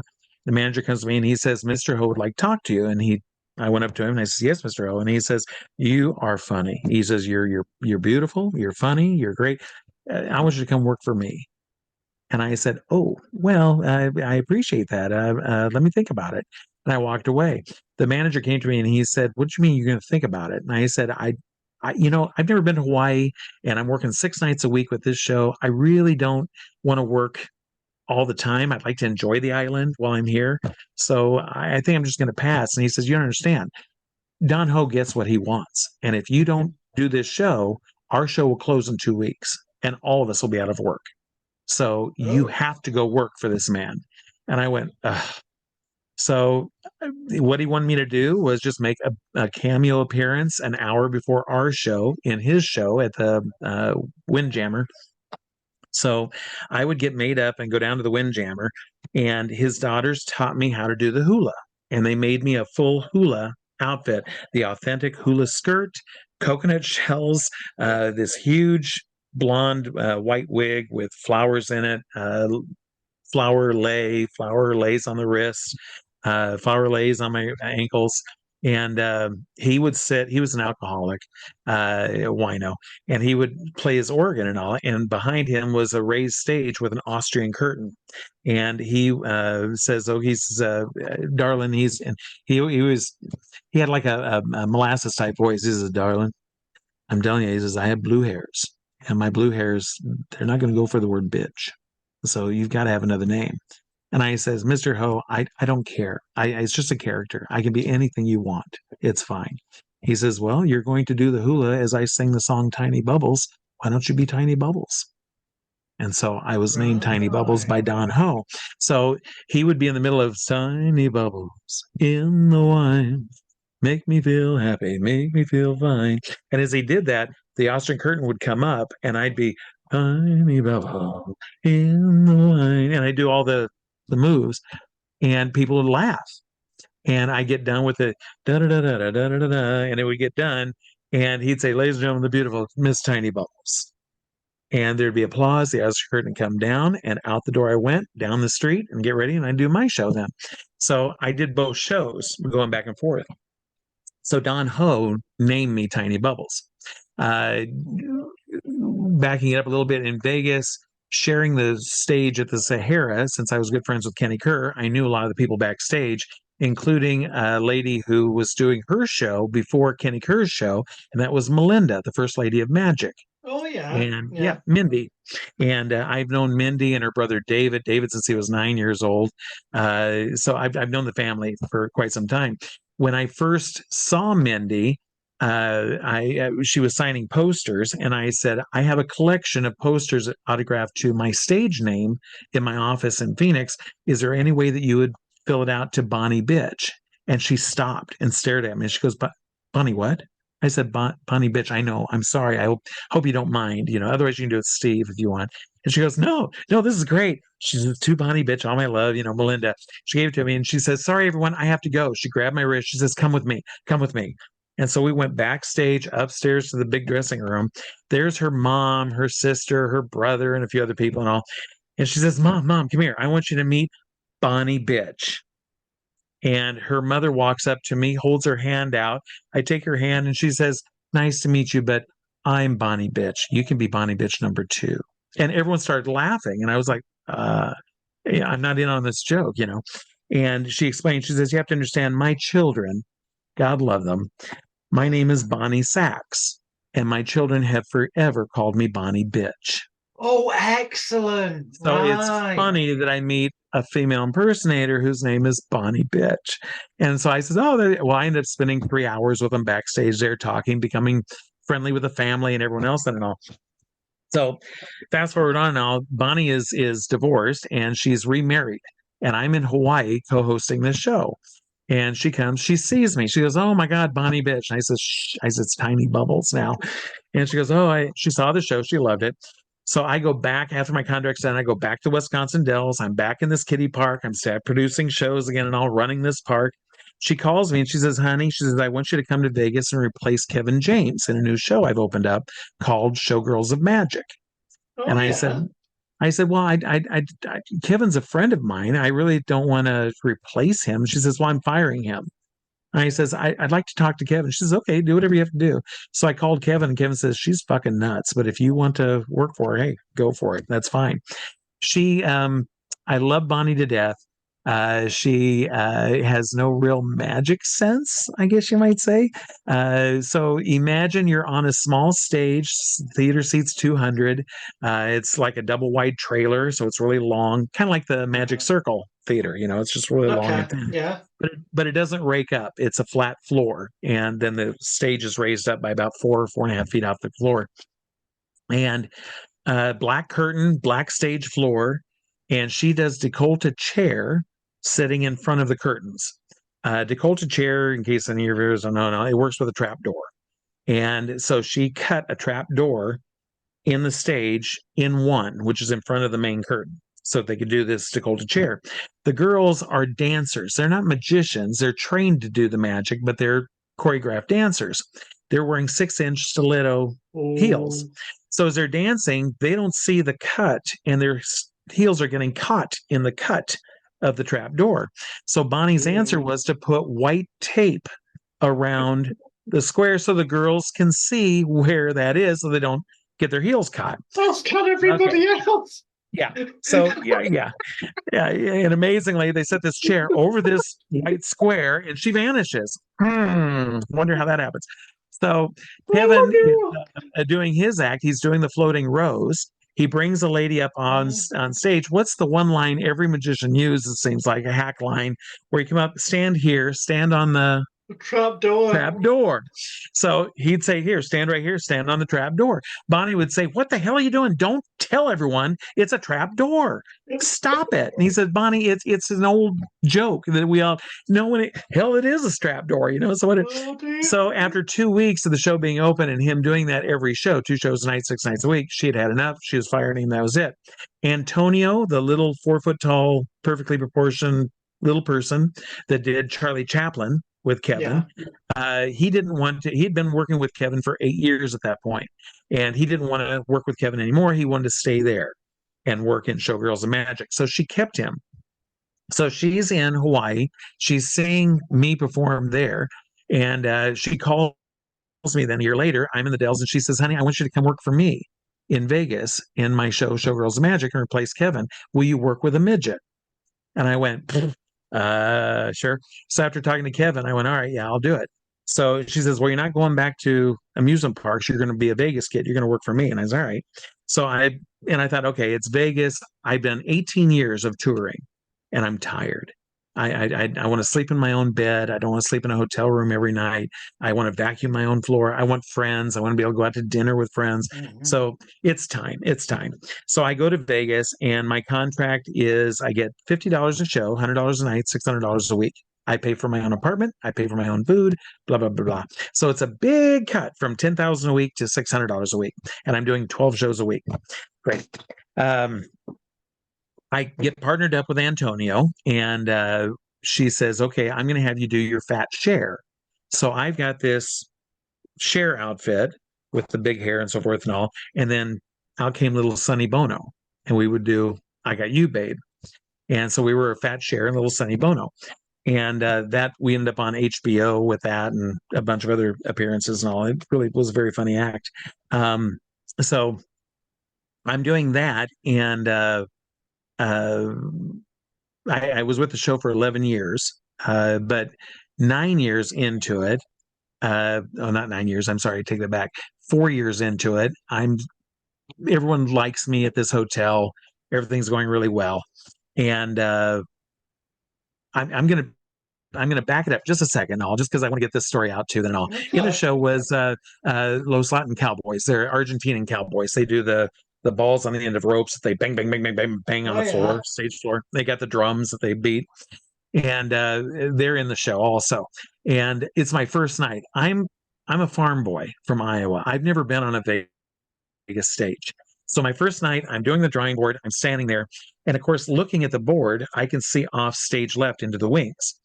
And as I'm doing the act, I'm looking over. Ugo, one of the two cowboys, who plays a gay character. He's married, he's straight, but he plays a gay character on stage.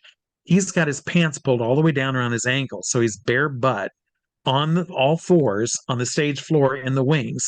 And Antonio, the little guy, has his pants pulled down. He's standing behind him. He's slapping Ugo's butt, going, "Take it all, bitch. Take it all." And I'm going, oh my God, what the hell have I got myself into? Is what I'm thinking in my mind. I'm lip syncing and doing the drawing board routine. And I thought, oh my God, what the hell? I looked over again, and Ugo turns around, looks over his shoulder at me, and he says, "You're next." And I was like, oh crap, what the hell? I mean, it was very scary to this farm kid, green, I was like, oh my God, I can't. We ended up becoming very good friends, very funny stuff. One night, we did 2 shows a night, 8 o'clock and 10:30. 8 o'clock show, I'm on stage doing my act. One of the gauchos comes out and says, hey, Tiny. I said, yeah. And I know improv. Improv, you just go with it. You don't say no. You say yes, and you just go with it. And he goes, Tiny, we're ordering a pizza. What do you want on it? And I said, pepperoni, of course. And he goes, okay, thanks. And walked away. And they're all, because they interrupt my act. They thought they were being cute. And I went on with the act. So what did I do? In between shows, I call Domino's Pizza. I order a pepperoni pizza, and I tell him, find me a driver who has a sense of humor. Oh, we got the perfect guy. He's a ex-theater kid. Oh, great. Perfect. Send him. So I set him up what to do and all. And I tell him, I want you to come in during their act. So second show, in the middle of their act, this pizza delivery guy comes in up on stage with the pizza, and he goes, pizza delivery, pepperoni pizza. And they went, and then he goes, $14.95, and sticks his hand up, $14.95. And they're like, well, we're in the middle. And he says, I got to have it. Got it, and a tip. Excellent. And the guy would not budge. So they put their drums down. They pull out their billfolds. They're in the middle of the show. They're going through, what do you got? I got 4. You got 9? Okay, well, then they're putting their money together. And they go, there you go. And he goes, a tip? They went, oh, well, yeah, okay, here, a couple of bucks and all. He goes, okay, thanks. Have a good night. And he walked off through very straight-faced, like it was just another delivery. I'm laughing my ass off watching all this. I have a robe on and a towel wrapped on my hair, like wet hair type thing, and all in full makeup. I come out on stage after they get done paying this guy. I take the pizza and I go, oh, good, it came, thanks. And I walk backstage with it. And they're like, okay. And they went back into their act. The girls in the show, Antonio and myself, we all ate the pizza, leaving just the crust. And we left the box with just the crust on their station. Went, there you go. So they paid for our pizza for the night and all. And I'm like, yeah, screw with me. Watch what happens. This is so. Excellent. We had a lot of fun with the show. But so Joe Stevens, Stevens Magic, from Wichita, Kansas, was doing the Desert Seminar Magic Convention at the Tropicana, which is right across the parking lot from the San Remo where Showgirls of Magic was. And Gary Darwin and a few other magicians there locally I'd become friends with and all. Everyone talked about how they had magic props sitting uh, in their garage or in a storage locker that they wanted to sell. And I said, why don't you guys have like a big garage sale? I mean, my God. And they said, Gary said, and everyone take their thumbs and sit on it, like, yeah, well, it's a good idea, but no one do anything. Gary says, listen, you're all trying to do this. Why don't you do it? Why don't you put together a flea market? So I thought, well, when's a good time to do a flea market? The week before 600 magicians from all the world comes to Vegas. This is the week afterwards. No, how about the week 600 magicians come to this convention right across the street, right across the parking lot? I mean, so I went to the San Remo they had a 4,000 square foot ballroom. They rented it to me dirt cheap, 8-foot tables. I could put 50 8-foot tables in there. I put ads in Linking Rings, Mum, Genie, Magic Magazine. I put half-page ads in all of them for 6 months, advertising the Las Vegas Magic Exchange, and it was going to happen Sunday and Monday of the Sunday, Monday, Tuesday, Wednesday convention over across the parking lot, and it was $5 to get in. And if you liked it on Sunday, you could buy this is a great swap meet. I have to come back tomorrow for $2.50. And I knew that if I sat at the door, I'd be like, oh, I know, you go on in. Oh, I know, you go on in. I wouldn't make any money. So I flew my mom and dad in who didn't know magicians, and I had them sit. Now my mom's she's an old farm woman, and she doesn't give a fuck about anyone. And so she doesn't care who you are. And so she's sitting there, she's taking the $5. My dad comes up to me a little bit into it and says, hey, your mom needs help at the front door. I went to the front door. I said, Mom, what's going on? She goes, here. She grabbed $5. She says, I want you to find this asshole and throw him out of here. And I went, Mom, these are friends of mine. You can't talk like this. She says, well, he came up and he said, Lady, don't you know who I am? I've written 7 books on magic. She says, I told him, I don't give a fuck who you are. It's $5 or get out. She says, he threw this $5 bill at me and walked in. She said, and we had a little stamp that we'd stamp on the back of everyone's hands that had a bunny on it. And she says, he didn't even let me put the bunny stamp on him. He just walked on in. And I went, well, wait, someone threw money at you? Yeah. I said, all right, they're out. I grabbed the $5 bill. I said, where are they? I'm giving their $5. They're out. And she's looking around and she said, there he is, that tall one. It was Penn Jillette. And I laughed. I went, because Penn Jillette is known in Vegas for not paying to get into anything. He'll walk right in to any show, Cirque du Soleil. If Ringling Brothers Barn Bailey Circus comes to town, he doesn't pay. He just walks right in. He just, don't you know who I am? Walks right in. And I was like, you got $5 out of Penn Jillette? I took the bunny stamp. I went, chunk, chunk. We're hanging on it. I still have that $5 bill. It's framed. Excellent. I have that guess. Penn and I are friends, and I've told him that story. He goes, oh yeah, I remember your mom. Oh man, she got $5 out of me. It was really funny. But because I did that, I had Shimada selling stuff. I had Lance Burton's costumer. I had a guy with an eagle and a tiger you get a photo with. We had electronic magic. It was a who's who. Daryl was there. There was a bunch of name magicians and non-names. Wow. Everyone's selling all sorts. It was huge. And Joe's attendance for his convention went to 1,300 people that year. And primarily because people came for this swap meet on top of his. He was livid. He was livid that I did this to the point where he called Bonnie Sachs until 4 a.m. Hang on a minute, his attendance went up and he was still... Yes. Now understand, at his convention in the dealer's room, it was his dealer's room. No one else was allowed to be a dealer. And it was all him. So he was pissed that someone else was doing a dealer room, and taking his customers is how he felt. He called Bonnie until 4 a.m. saying, fire that fat asshole. How dare he? There was 3 others, name people in Vegas that were calling Bonnie and telling her, get rid of him. You can't, he shouldn't be there. And 4 weeks later, they're still calling her. Owen's Magic wouldn't sell her props anymore until they fired me. People were making, no, you're not. So after 4 weeks, we were dark on Mondays. So Sunday night was our last night before we had our day off. And 4 weeks later on a Sunday night, she come to me after the second show and she had tears in her eyes. She says, honey, that was your last show. I have to let you go. She says, they're still coming after me. And I was like, okay. So I was let go from the show. I packed up my stuff and went home. Got home at 2 o'clock in the morning, went to bed. And at 8 a.m., 6 hours later, I get a phone call, and it's Norbert Alleman, who owned the show Crazy Girls and An Evening at La Cage. And he had tried 3 and 4 times each year to get me to quit Showgirls of Magic and come work for him at Evening at La Cage. And he's French, very deep voice. And he says, "Hello, I understand you're currently unemployed." And this is, and I looked at the clock with one eye half open, and I says, "Yeah, 6 hours ago." And he says, "It's a very small town." He says, "I want you to go to Aruba. I want you to go to Aruba for me." I said, "Aruba?" He says, "Yes, you leave in 2 weeks." Uh, okay. So I went from one job to the next one.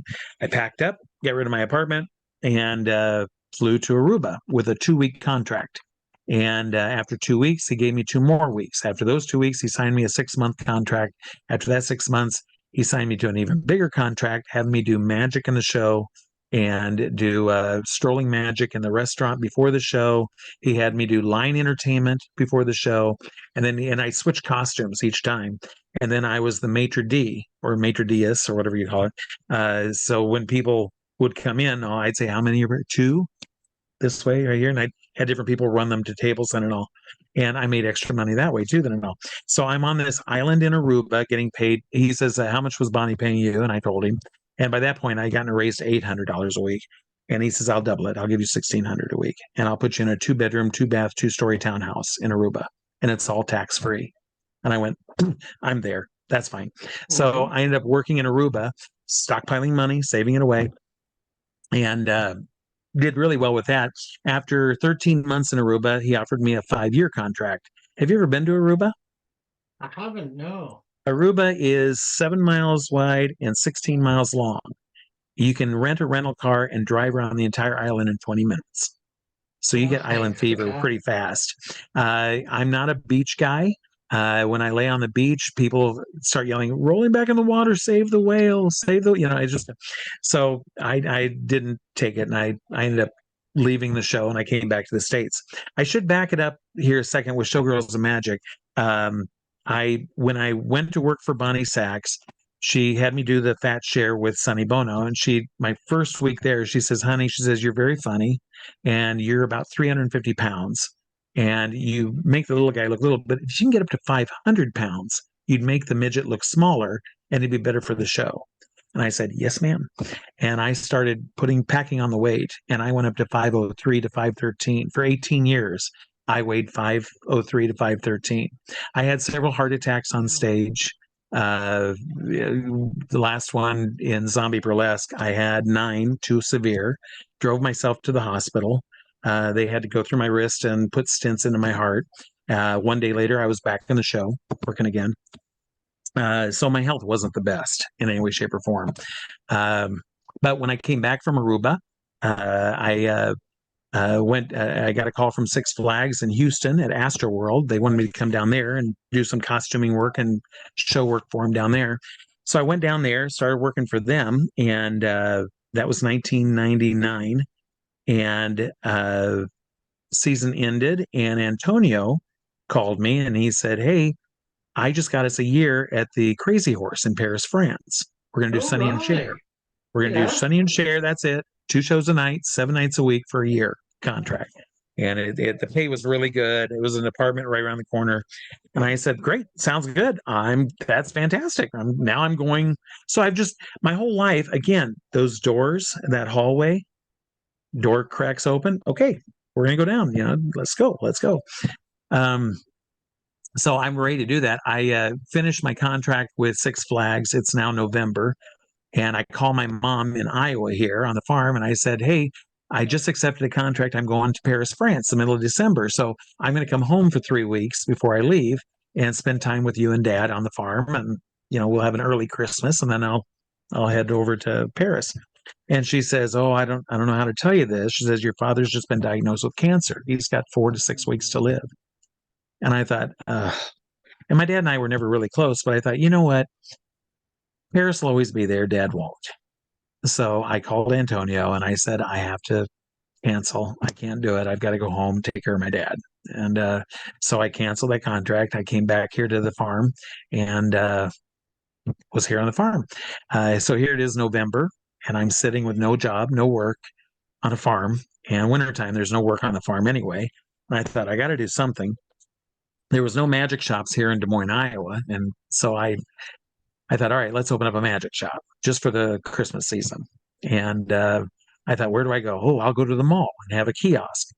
That was $3,000 to $4,000 to rent a kiosk mall type thing. No, don't want to do that. I'll never make any money. I can't sell enough thumb tips to make that pay. So I thought, all right, I'll go to Walmart. Everyone goes to Walmart. I'll have a little booth in Walmart called Walmart. And they said, we'd love it, but we don't allow any outside vendors the months of November and December because they want all the money for Christmas. So I thought, and I says, where do families go every week, at least once, maybe 2 or 3 times a week that I could see? Grocery store. And when I was very young, 14, 15, I worked for a grocery store here called Hy-Vee. And so I approached Hy-Vee locally here, and they have a ton of stores, and pitched it to them. And I said, I'd like to do this magic shop, and they would get 50 cents off each item I sell. If it sells for $3, sells for $50, you get 50 cents off each item. A lot of people don't know the grocery stores work off of volume. So a can of peas, they make 2 cents. A can of corn, they might make 4 cents. So they just were, they're hoping everyone buys a lot of it, and then all those pennies add up to their profits. And so at 50 cents per item, they're like, that's a lot. Yeah, we'll take that. So I opened up the magic shop. I averaged between $2,000 $2,500 a week for 5 weeks, running a magic shop there, which was good money. I threw it in the bank, and that coasted me through with no problem. We got through 2000, and I'm now on the farm in 2000. I'm farming now with Dad, and we got crops coming in, and I'm back to being a farm kid now. So, hey, I guess that was my entertainment life. Now I'm back to being on the farm. And David Sachs, Mindy's brother, Melinda, the first lady of magic, her brother, calls me and says, hey, I bought the show Showgirls Magic from my mom. I want you and Antonio back in the show. Can you come? And I went, well, and he says, why don't you come out September 13th? We'll have you open September 13th. And I says, well, he wanted me to come then in August. And I said, I can't. I got fields to bring in. And he goes, fields? I'm offering you a job in Vegas. And I says, I have fields to harvest and bring in. I can't come right now. There's no way. The soonest would be September. And he's all right. So we agreed on September 13th. And then September 11th happened with the trade center. Yeah, 2000. And he calls me on the 12th and says, you're going to be here tomorrow night, right? For the show? And I went, David, they just blew up New York City. Where do you think they're going to blow up next? A little farm town in Iowa or Las Vegas? My happy fat ass is staying right here on the farm in Iowa. I'm not coming to Vegas. There's no way. And he says, oh, come on, Tiny. You promised me. Come on. So we agreed to let it ride for a couple of months and see how things went. And I went back and joined the show in November 22nd and stayed with the show until it closed. With Antonio as my partner. Antonio and I were stage partners for 11 years. And then we closed the show. We were opening a new show at the Sahara called Buck Wild. It was a country western show. And Antonio needed work for the 2 or 3 weeks that we were going to be down. I said, call Kevin James and see if he can work you again. Kevin happened to be going to Japan, could use him. He went back with Kevin, and he never came back. He said he was going to come back 4 weeks later, and he didn't. During that time, we opened up Buck Wild. I had to do Dolly Parton, and out from underneath my dress came a mini Rogers. David wanted me to have a midget come out as, or a little person come out as a mini Rogers, a little Kenny Rogers. And so I called a friend of mine, Felix Silla. Felix Silla was the original Cousin It from the Addams Family TV show. Right. He was in a lot of different movies too. And so I called him, got him dressed up. He did a week with me at the Sahara. He's used to movies where the camera's right on your face, and you're doing it that way and all. He'd never worked a live stage show before. So he would literally turn with his back of the audience and stand with the mic looking at me going, what do I do now? What do I do? I don't know what to do. What do you want to do? And we got 800 people watching, and I'm lip syncing as we're doing Islands in the Stream. And I'm like, just go. I'm doing ventriloquism. Just act, just do it. Just, do something. Yeah. So David came to me and he says, get rid of him, find a new little person. So I did. Got Shorty Rossi Shorty Rossi ended up doing the run with me for a year there. And my stage name there was Little Debbie. I was the cutest little cupcake on the Las Vegas Strip, Little Debbie, in a little cowgirl type outfit. So if I back it up again now, Showgirls of Magic, it's 2006. Chris Angel came to the show to see topless girls doing magic. Hey, and thought it was hot. He was working with Dragoon. Dragoon with Cirque du Soleil was the creative director and all. He was working on his own TV show that was going to be called Mind Freak. And he came back then the second time because I fooled him. He had no idea that I was a man. He thought I was a fat woman. Came back a second time just to watch me. He came back a third time with his manager to watch me. And Dragoon had told him, quit thinking of costume characters and building characters that way. Look at people. Look at, bizarre. That's how Cirque works. Their ads when they do auditions is, are you ugly? Do your friends think that you're not a very good looking person? You're who we want. Come audition for us. They're looking for the bizarre, the weird, you're not the perfect body, the perfect type. And so we sat down. Antonio and I were working together on a lot of different projects. And Chris says, we want you for the show. You're our first character we're hiring for the family. And you'll be the mother of magic. And I says, okay. I says, what does Antonio do? And the manager says, we don't want the fucking midget. I went, oh, deal breaker. Sorry. Good luck with your show. I have no interest. And Chris says, no, wait. Tell me more about Antonio. And so I did. And he says, well, bring him by for an audition Sunday. And Antonio does an audition. He's done movies, he's done TV, he's worked all over the world. He does not audition. But he and I were working on a Sopranos act, the mob Sopranos. Mm-hmm. And we had sunglasses and matching suits. I wasn't in drag for this act. And he would grab his tie and he'd fix his wrist. Hey, so what do you think? That was his little character, this whole thing. So we went up to Chris's suite at the Aladdin. On that Sunday, I says, yeah, this guy wants us to go up and just meet him and talk to him. He's all right. So I went up and Chris says, so what do you do? And I says, oh, we've been working on this act. Antonio, put on your sunglasses, show him the whole Guido thing. And so he did. And he started, and everyone's laughing. Johnny Thompson's there. Everyone's laughing. They're, oh, this is funny. This is funny. And Chris says, that's funny. And I says, yeah. He says, Antonio could be your bodyguard. And Chris went, oh, a midget bodyguard, that Luigi. Oh my God. Yes, that's great. So the family originally was just 4, and they added Antonio to make 5. And so I became Ginger on the TV show, The Mother of Magic. The show that Chris had designed, I got to give him props. It was a great idea. The idea was that he was going to be on stage in Vegas performing a trick.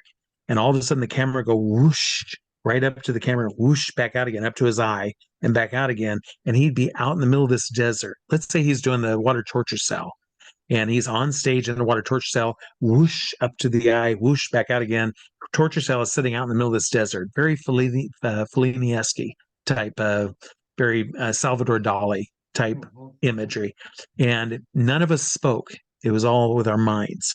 And so you would see me, the mother of magic, the caring of magic, standing next to the water torture cell, and you'd hear my voice say, Chris, why are you doing this? It's so dangerous.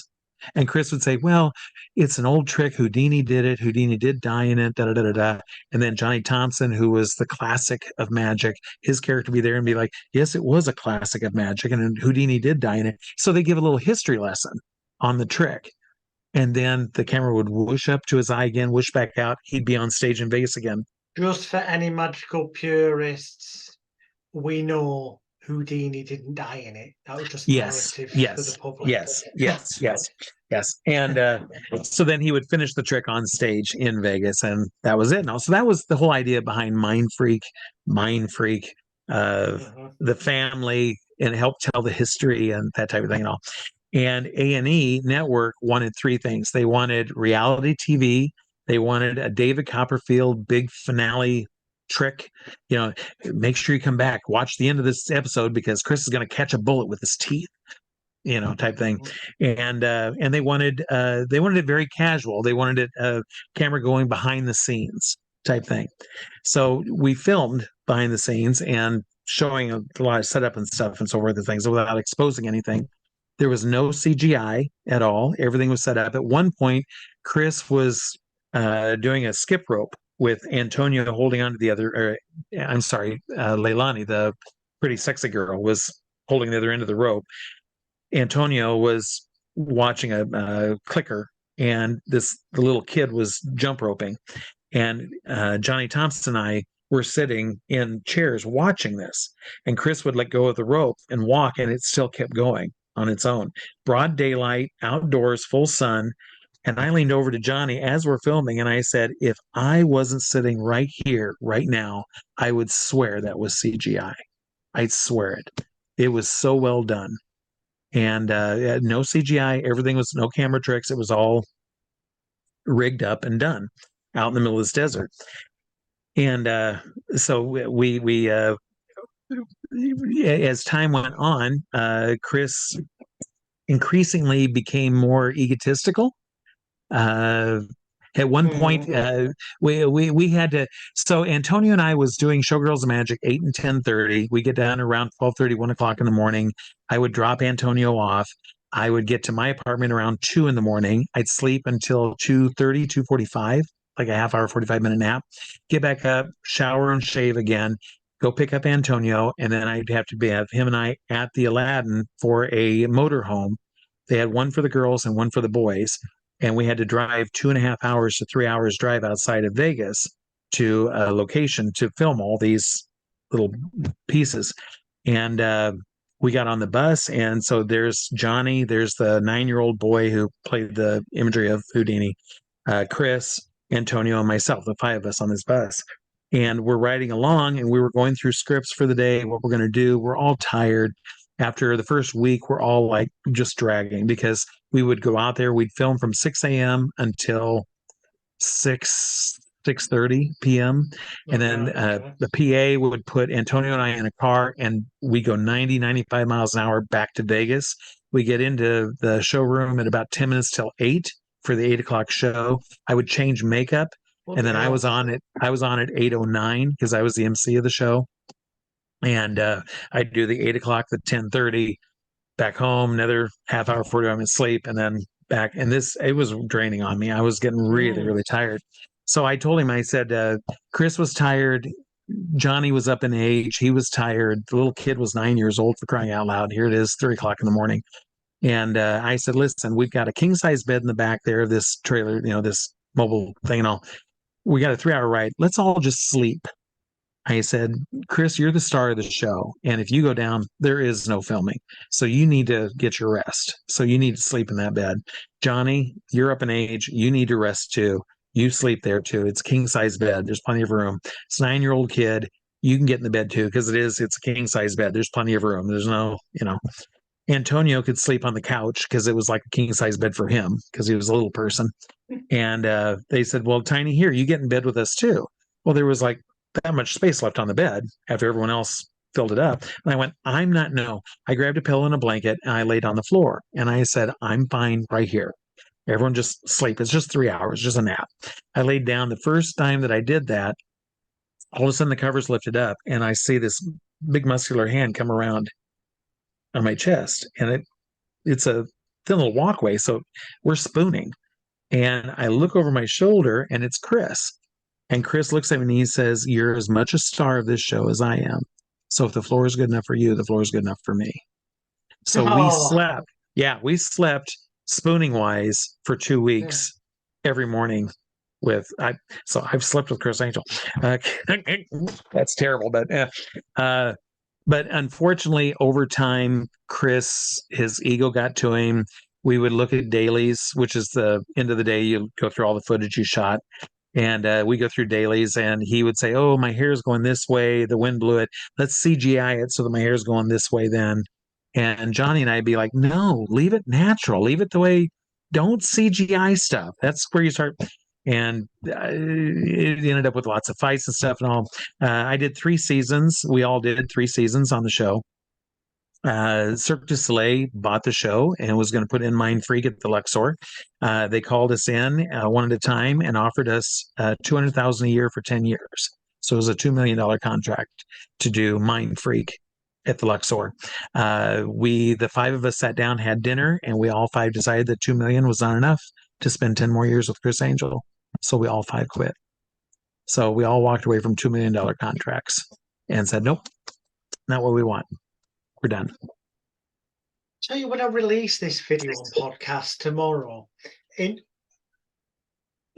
close to the top of the description, I'll be going, watch and listen to discover what caused Steve Daly to walk away from a $2 million contract. There you go.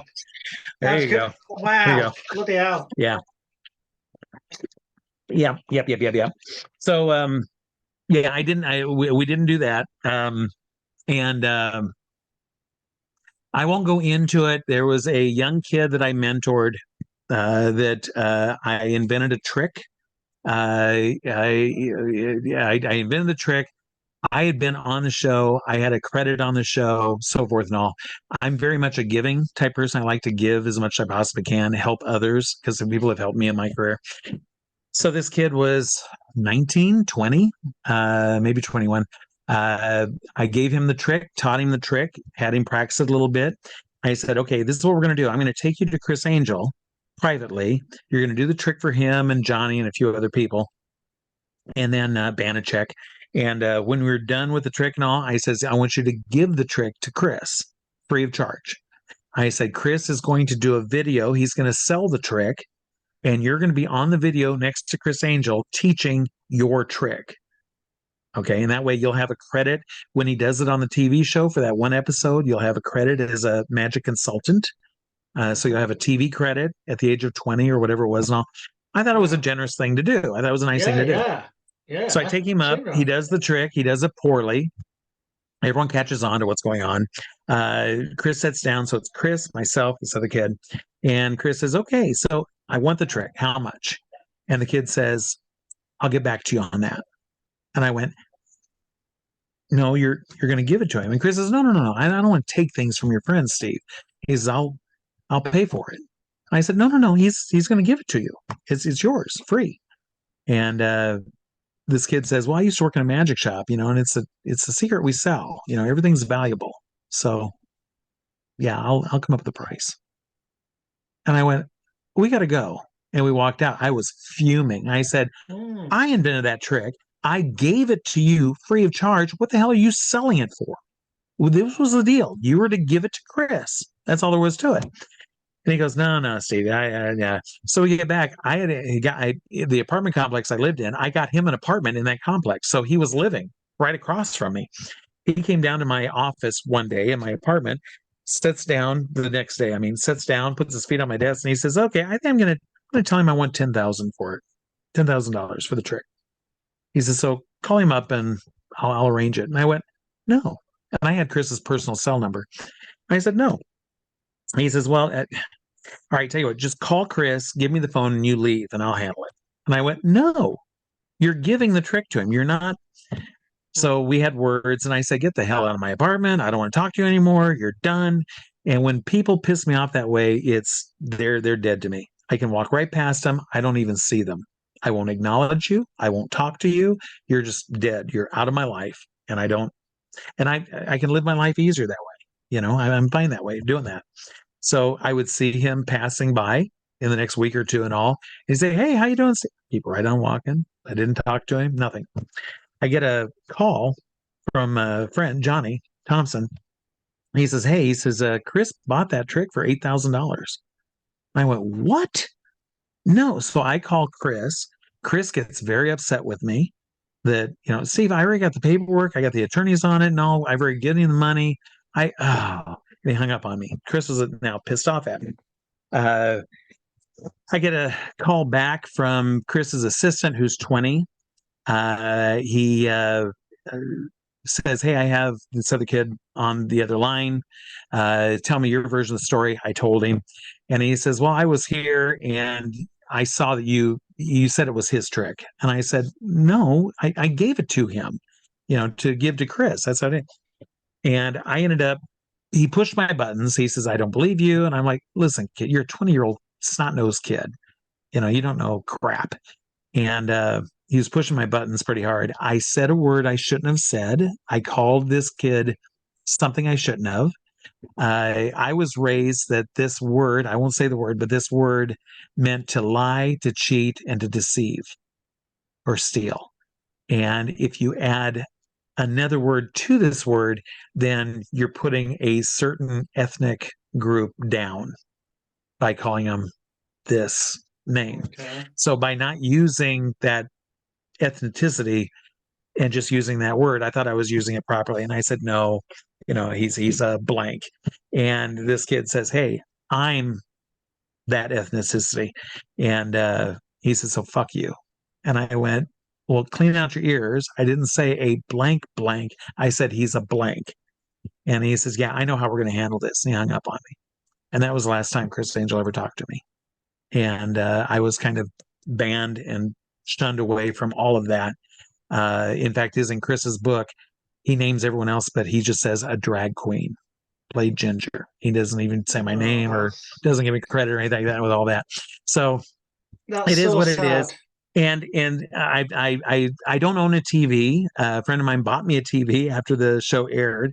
I watched 5 minutes of the first episode and turned it off. It's a piece of crap. I hate the show, not because of what happened here and all. I hated it before all that went down. I was like, this is not, because A&E didn't like the family idea, didn't like the whole thing, and so they chopped it up. So a lot of what we filmed went on the floor, the cutting room floor. A lot of the ideas were just nixed, and it didn't play. So Yes. we lost out on that, unfortunately. That's so sad. So I end up that same time. I auditioned with 800 American heavyset people. Again, I was 5'13", 5'03", to come to England and film Fat Man's Warning.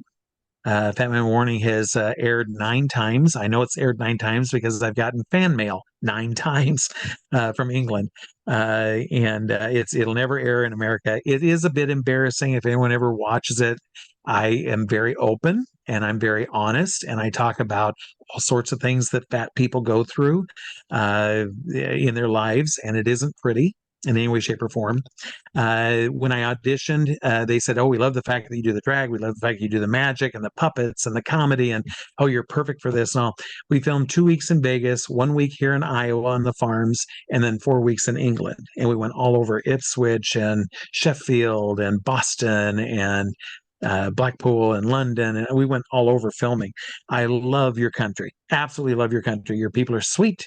It's wonderful.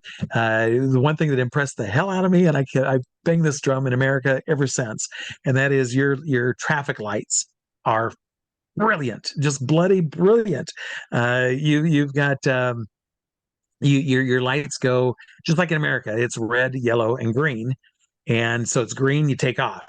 And then it's yellow and then red here in America. And then it goes green.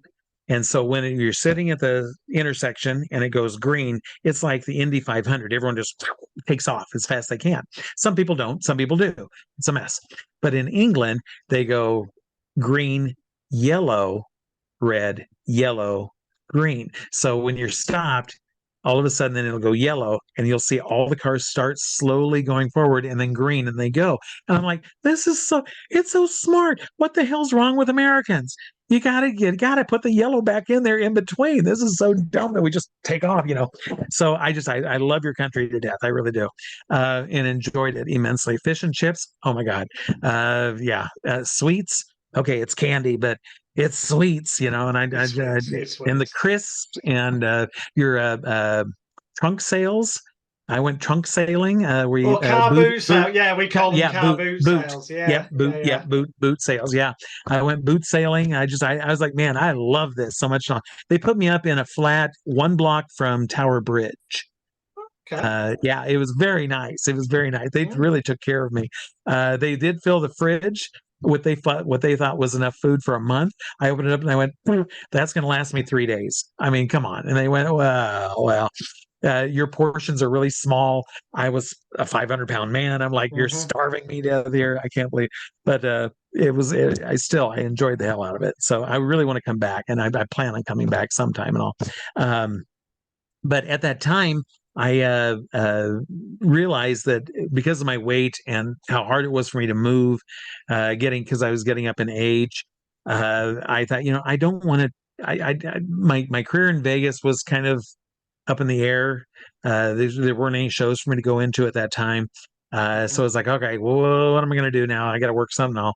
I didn't want to haul an 18-foot backdrop, animals, illusions, and all that stuff anymore. What could I do that would make me the same $1,800, $2,000 a night with one costume and one little bag of props that I could get on a plane and go to? Hypnosis. I fucking hate hypnosis shows. Hate them. They're boring as all hell. They're boring as all hell. They're boring as all hell. I try to watch hypnosis shows, and they're not entertainers. They know what we're gonna do. In fairness, most of them are not entertainers. I would say 95%. And I'm talking worldwide here. 95% are hypnotists. They might be good hypnotists, but they're not entertainers. And then you've got just a few that are. Exactly. So having watched, I was hypnotized when I was younger doing caricatures at a county fair by Jim Wand. Jim Wand just passed away, and he was kind of a name with hypnosis and all. And so I came home and I started studying Jim Wand. And then I studied Pat Collins and the looked up lady everything hypnotist, I could on Pat. Singing lady hypnotist. The hip hypnotist. And then I ended up working for Dr. Scott Lewis here in Las Vegas. He sadly passed on. While he was on tour with the Illusionists. The Illusionists, he was in Australia.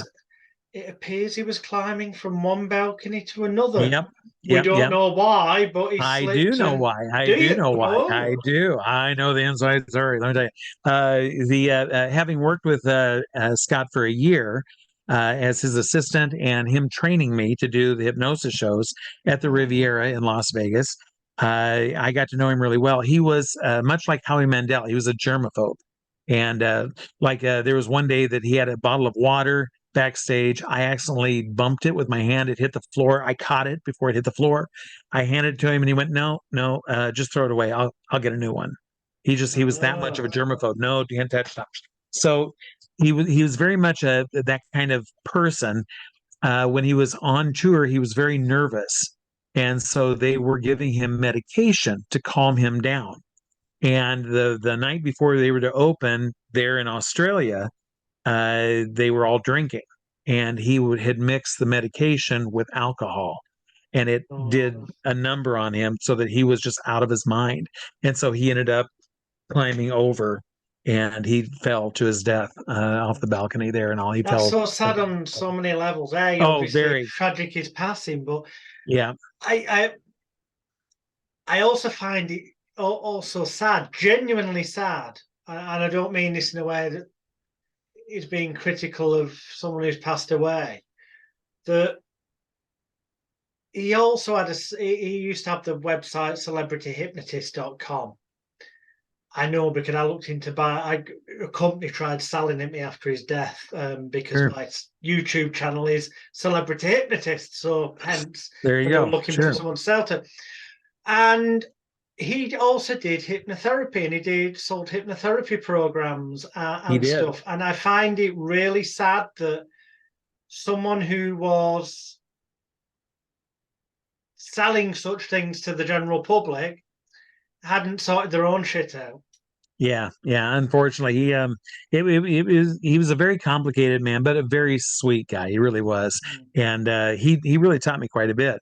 I also took lessons from Ray Thompson, who was a local Iowa. Oh yeah, hypnotist. Ray. Yeah, Ray. Unfortunately, Ray passed away here a few years ago. He's no longer with us anymore. But Ray, I'd known Ray for quite a few years and all, and I hate to say it, and again, I don't like speaking ill of the dead either and all, but I learned what not to do as a hypnotist studying underneath Ray.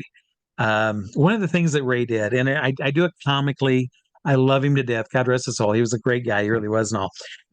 He had me assist him for a couple of after proms where they lock the kids in late at night and we do hypnosis shows.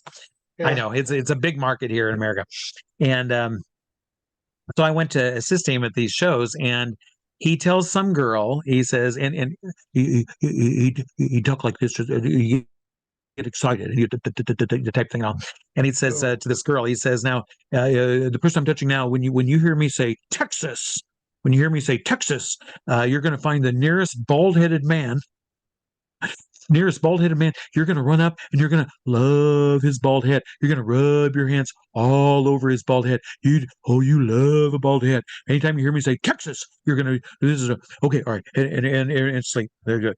All right, and everyone, eyes open, wake up. And I'm originally from Texas. And this girl jumped up and she starts in. This is about 35, 40 minutes into his show. He is nothing but sweat. So she's rubbing her hands all over this bald, sweaty head. And he's standing there and he's in the mic looking at everyone. And he goes, oh, yeah, this feels great, huh? Yeah, I bet you fellers wish you were me. Yeah, oh man, I tell you what, this is so nice. I bet you fellers wish you were me. It was kind of creepy that he's got this 16-year-old girl rubbing on his head, and he's this older, bald-headed guy. You wish you were me.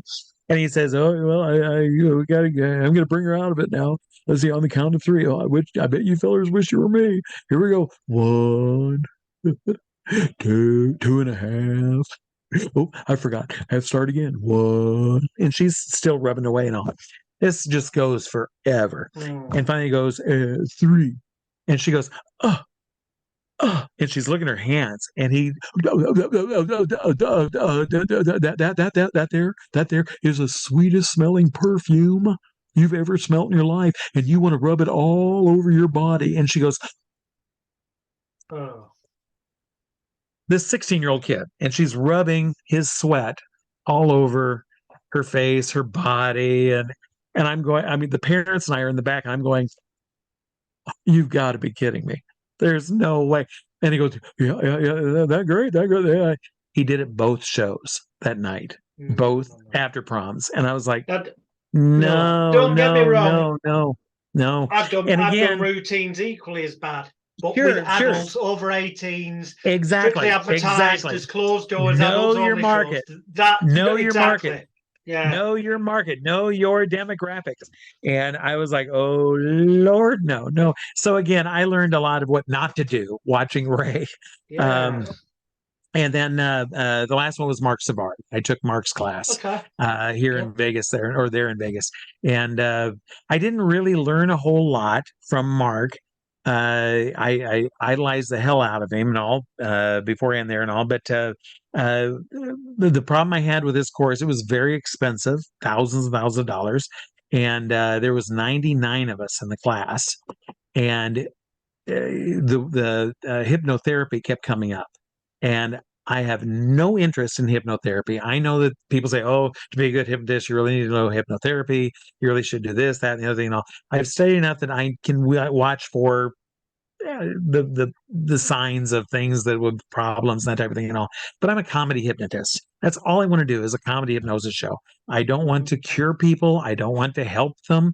During my tours, I'm 500 pounds, and I had people come up going, can you help me lose weight? And I would stand there and go, seriously? I know it's mental, but the entire hypnotherapy industry, well, not the entire, but there's so many people in the industry that are overweight, and yet they're offering weight loss. Or the smoking therapists. Yes. I in my show, Dr. Scott was very kind to me, and he said, listen, I'll give you all of my self-help CDs, and you can sell them after your shows when you travel. And I said, I'm not going to do that. And he said, why? And I said, because I have studied it. I've studied what you do and what you do with other people and so forth and all. It's great. But in order for it to work, like let's say quit smoking, they've got to listen to it every night that they go to bed. They buy the CD for $50. They go to sleep listening to it. 20 minutes later, they're out cold and it's subconsciously in their mind. But they have to have that refreshed constantly. You can't just listen to it once and now for the rest of your life, you're going to be cured. It doesn't, you have to constantly be rehypnotized and into it and all to keep it a strong thing in you. And I said, if I sell a $50 CD at one of my comedy club shows, and 6 months later I come back to that comedy club, that guy that bought it listened to it for 3 or 4 days and then threw it in a drawer and never listened to it again. He's smoking. When I come back 6 months later, he's going to go, that guy's an asshole and he's a con artist because he sold me a tape for $50 and it doesn't work. I'm still smoking. So he's not a good hypnotist. And I went, I don't want that reputation. So it's not worth the $50 in my pocket to ruin my reputation as a comedy hypnotist. So I would rather sell t-shirts, hats, other funny things and all that I can sell than make my money back for house sales and not have to deal with hypnotherapy. Every city I went to, I would immediately look up the local hypnotherapist. I'd write down their name. If anyone came up to me after the show, hey, can you help me? No, I don't do that. But locally, here's this guy. Why don't you call? I don't know him, but call him up. He's a hypnotherapist. He's local here, blah, blah, blah, or she. And so I would promote that when I But did when my you start, when you did the training with the intention of that way, just the one case, one costume, as it were, was it always the intention to do it in drag? Yes. And the reason was because I'm a business guy and I looked at the market. There is hundreds and hundreds of guys doing hypnosis, comedy hypnosis shows, hundreds of them. How can I stand out? Well, how many female impersonators were? Well, there was one in England, you. And I look up your tapes and what you were doing over in England. And I'm going, okay, I can do that here in America because there's no one else doing this in America, and I'll do my spin onto it. I use props. I have edited music. Well, I'm damn sure I know for a fact without well, I have seen some video clips, but I know for a fact without having seen your show live that you will have done it better than me in drag. I don't think because better, but drag, I think we have two different ways. When it comes to drag, my foray into that, for viewers and listeners who may not know about my brief escapades as Mesmeralda, was Great that name. it wasn't my idea. I love it. The stage hypnotist Peter Powers, who is had TV shows galore in England and Europe and Australia. He back in 1993, January 93, we were on Channel 4's cult TV show The Word together and doing a Battle of the Hypnotist thing. I was just 17 at the time. Peter was fast approaching 30, I think, back then. And he mentioned to me, as he kindly drove me home from London, so that we could both pocket the money they'd given us in cash to go and pay for our hotel. Well, we didn't show up at the hotel. He said, I'm going back. Do you want to come back in the car and we'll pocket the cash? Anyway, that's a side tale. As we're driving back, he said, I was invited to a Vickers and Tarts party once. So he apparently had gone along with his wife. She'd gone as the vicar, he'd gone as the tart. And because he'd worked with drag acts, he went to the full extreme. And he said he briefly thought about doing a drag queen hypno show. Sure. And he was going to use the name Mesmeralda. I love it. Ultimately, years went by and he didn't do it, and he became, quite deservingly so, because of his originality, became very well positioned in TV shows around the world. And Peter Powers is Peter Powers. He doesn't need to do anything else. Yeah. So I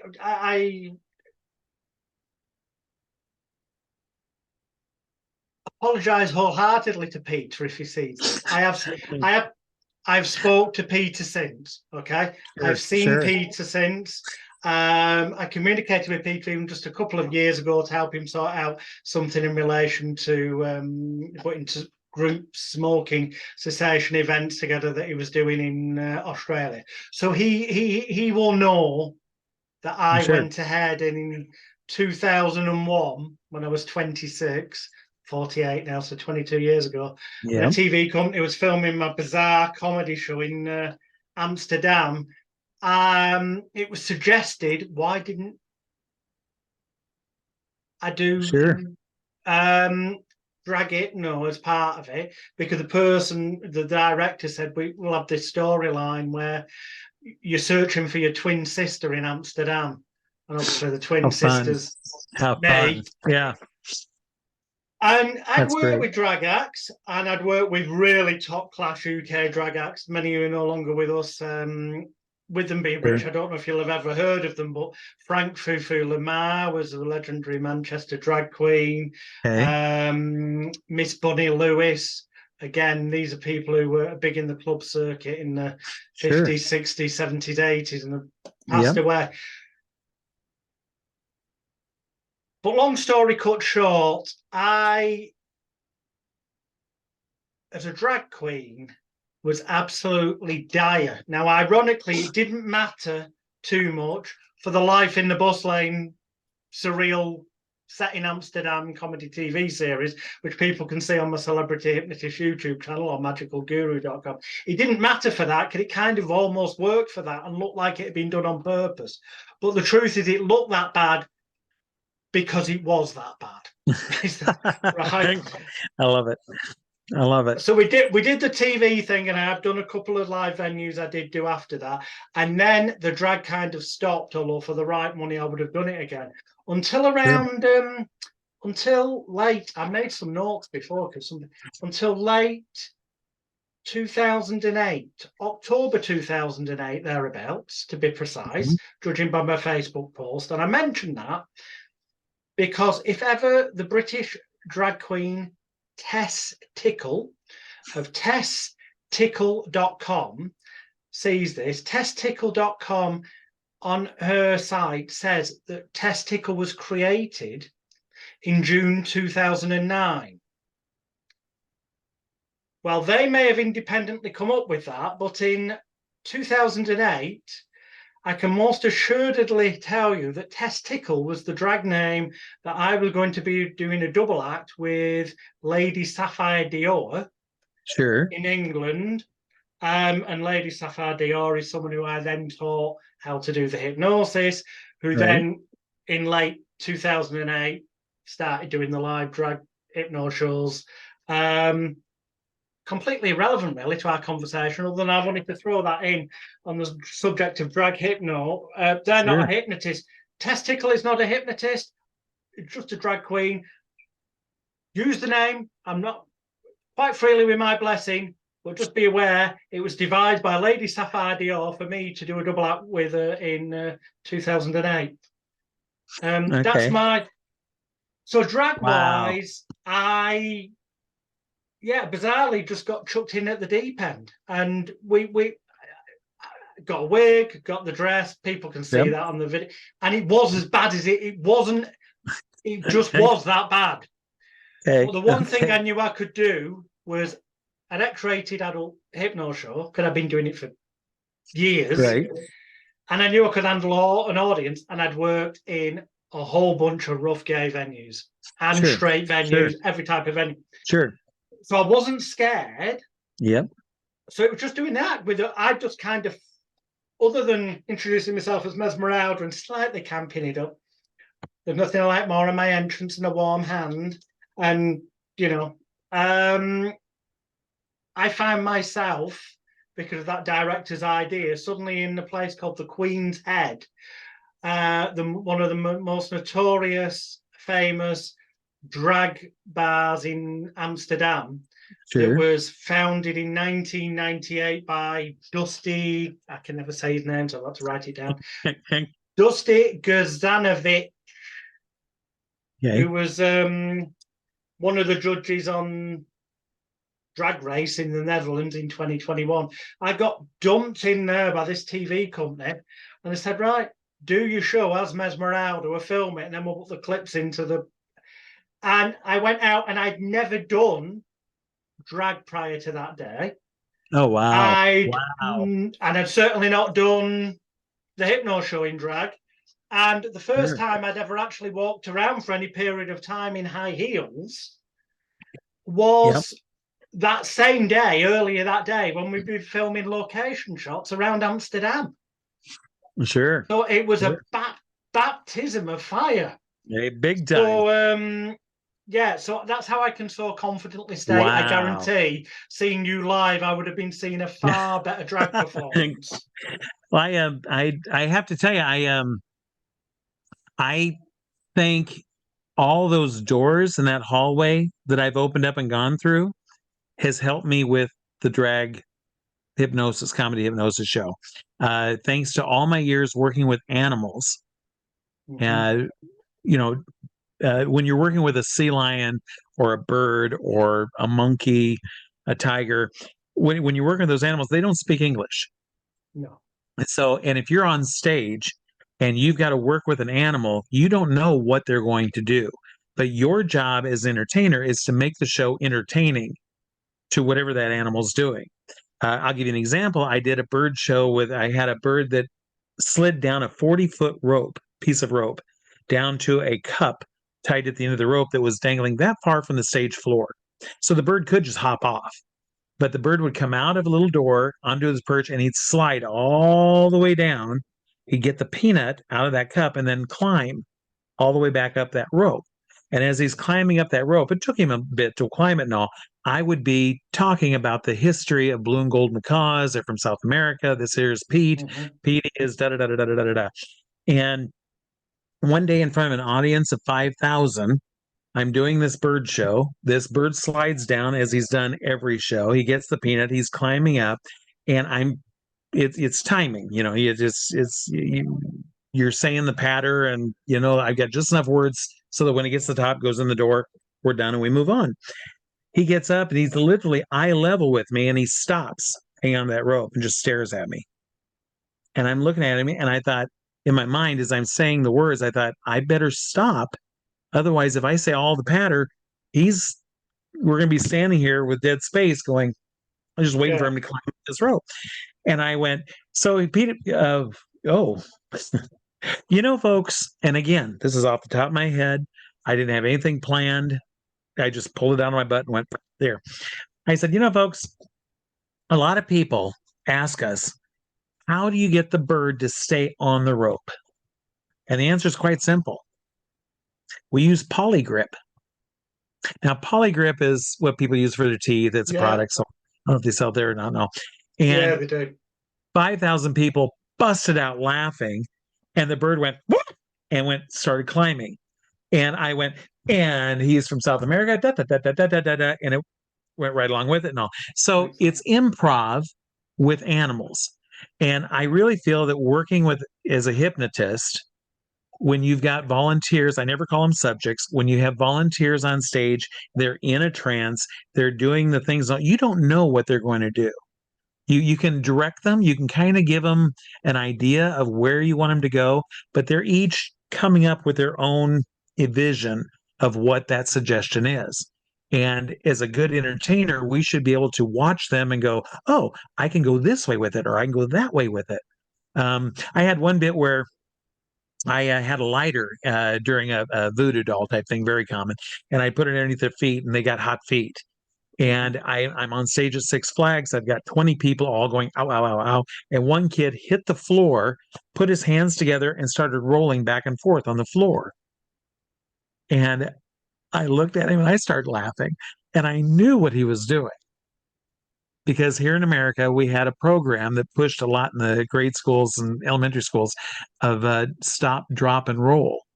If you get on fire, you Oh, stop, right. drop, and Okay. roll. Yeah. And so this guy, when he saw the fire under the foot, he didn't feel the pain. He stopped, dropped, and rolled. And I started laughing and I said, folks, he's stopping, dropping, and rolling. And they're all like, oh, okay, that's great. Now, okay, you're out of fire, you're fine, you're not on fire, you're good. So again, you have to be able to work with what's given to you. On an odd hypnotic note type thing and all. I'm at Six Flags. In Six Flags parks, I don't do it in drag. I do it as myself. And Excellent. Because I was going to ask you, and had you done it as yourself, and therefore, what difference did you find, if any, between doing a hypnosis show as a man or a hypnosis show as the female character? in Because I personally did notice some differences. Did you? I don't find that many differences at all. Because again, going back to the circus days, to me, it's clown makeup and a clown costume, wig and makeup and so forth. I didn't necessarily mean so much from my point of view. I mean, perhaps, well, it's from my point of view perception. I found, and maybe it's because it was specifically in a gay drag venue where I was thrown in at the deep end. Maybe it was venue specific, highly likely, but I found that if I compare that specifically to when I performed as Jonathan or Alex as a man in gay venues, I found it easier in the drag to get them under. Sure. And it can be, and all. I think it depends too on the age. And I think that a lot of the gay bars, comedy clubs, I'm going to say in their mid-20s to their mid-30s. Gay bars are primarily 21 to 26 is the age range. People generally, after 26, 27, they're like, okay, I'm done drinking. I've got a life to live. So they aren't at the bar so much and all. It might be in America. I mean, this place certainly, I mean, I'd say the average age range was probably more from 25 to mid-50s. Really? Probably, in the gay bars? Yeah.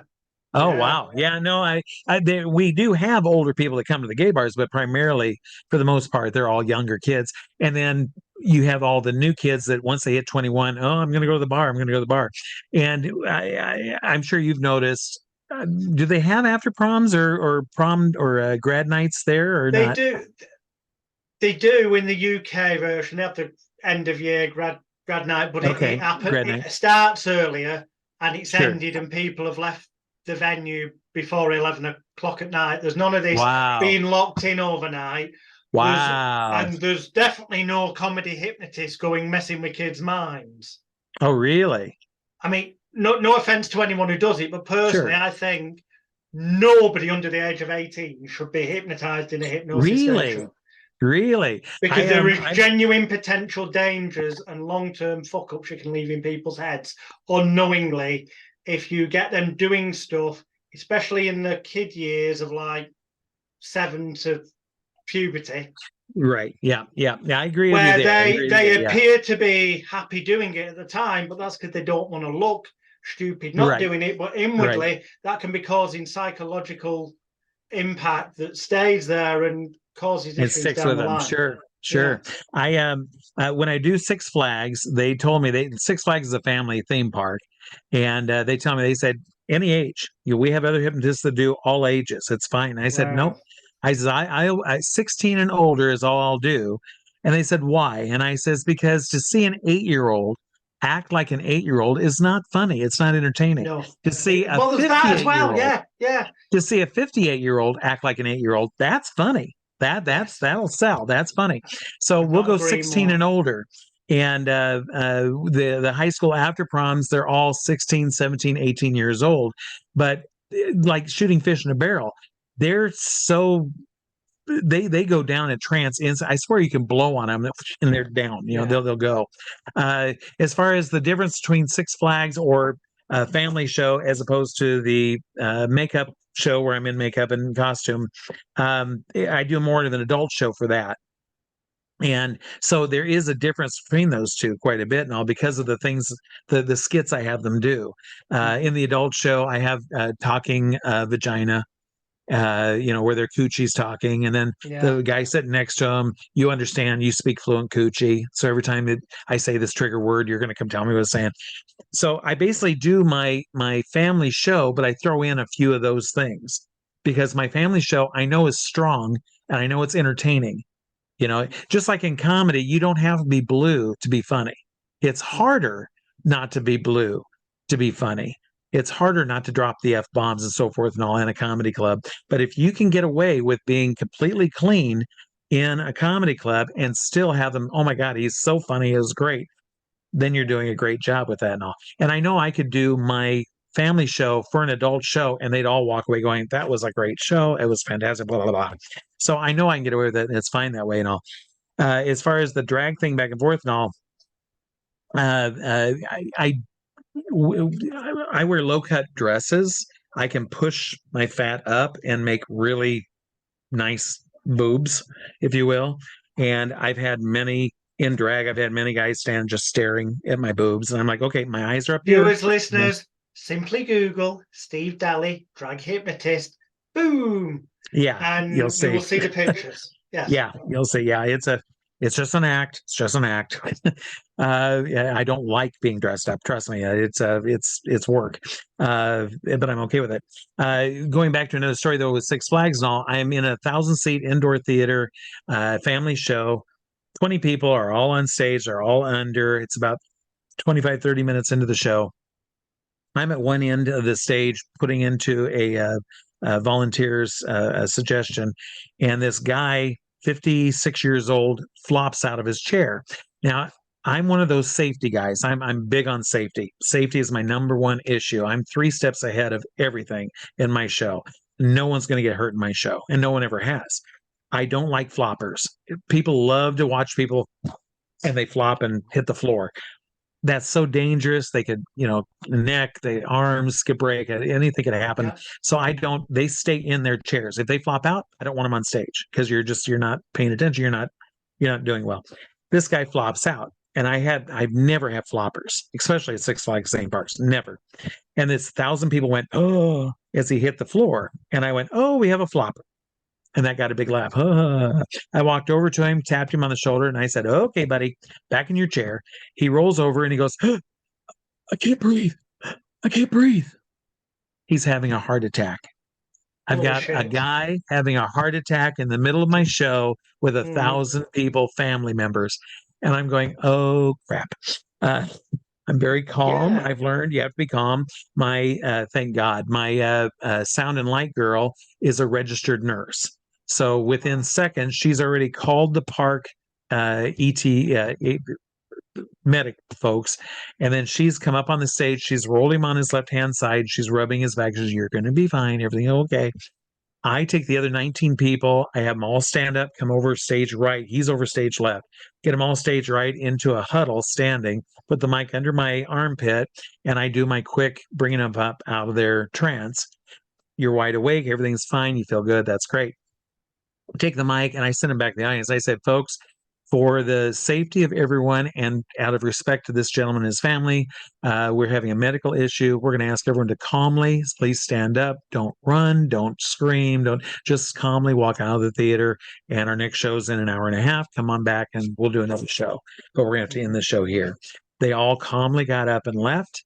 The paramedics came in. The wife comes up on stage. She's got her purse dangling from her elbow and she's laughing. She goes, oh, he's fine. He's fine. He does this all the time. He's fine. He's okay. And it's so surreal because this guy's going, and I'm like, this guy's going to die on my stage. And she's laughing, going, he's fine. I thought, okay, there's got to be a big insurance policy or something else. She's like, let him go. I don't know. They get him loaded up on the gurney thing. They wheel him out. He survived. Everything was fine. He did have a heart attack, but he's fine. And the park president came up to me and he says, Stephen, I need to talk to you. So we sat down on stage there and on a chair. And he says, I have to commend you. He says, of course, being in the park business, we have people die at the park all the time. It's not a known thing and it's not that common, but it does happen from time to time. And when it does, he says, we end up having to hire psychologists to work with families because of the death and the people seeing death and seeing accidents. And he says, people are screaming and it's just a big mess. He says, I come running up here when I heard on the walkie-talkie. He says, I come running up here expecting to see 1,000 people running out of this theater screaming and crying. He says, they're walking out calmly with their masks going, okay, where do you want to go? Should we go ride this? Okay, let's go ride that. He says, you handled it perfectly. And I said, well, thank you. And he says, and I know you want this. And I handed him the CD because we record every show and print them. And then I sell CDs after the show. Yeah. And I handed him, I says, this is the original and this is for you. And he says, thank you. I didn't even have to ask. And I said, no. I says, I know you don't want it out there. You don't want footage of someone having a heart attack on stage at the park out for the public.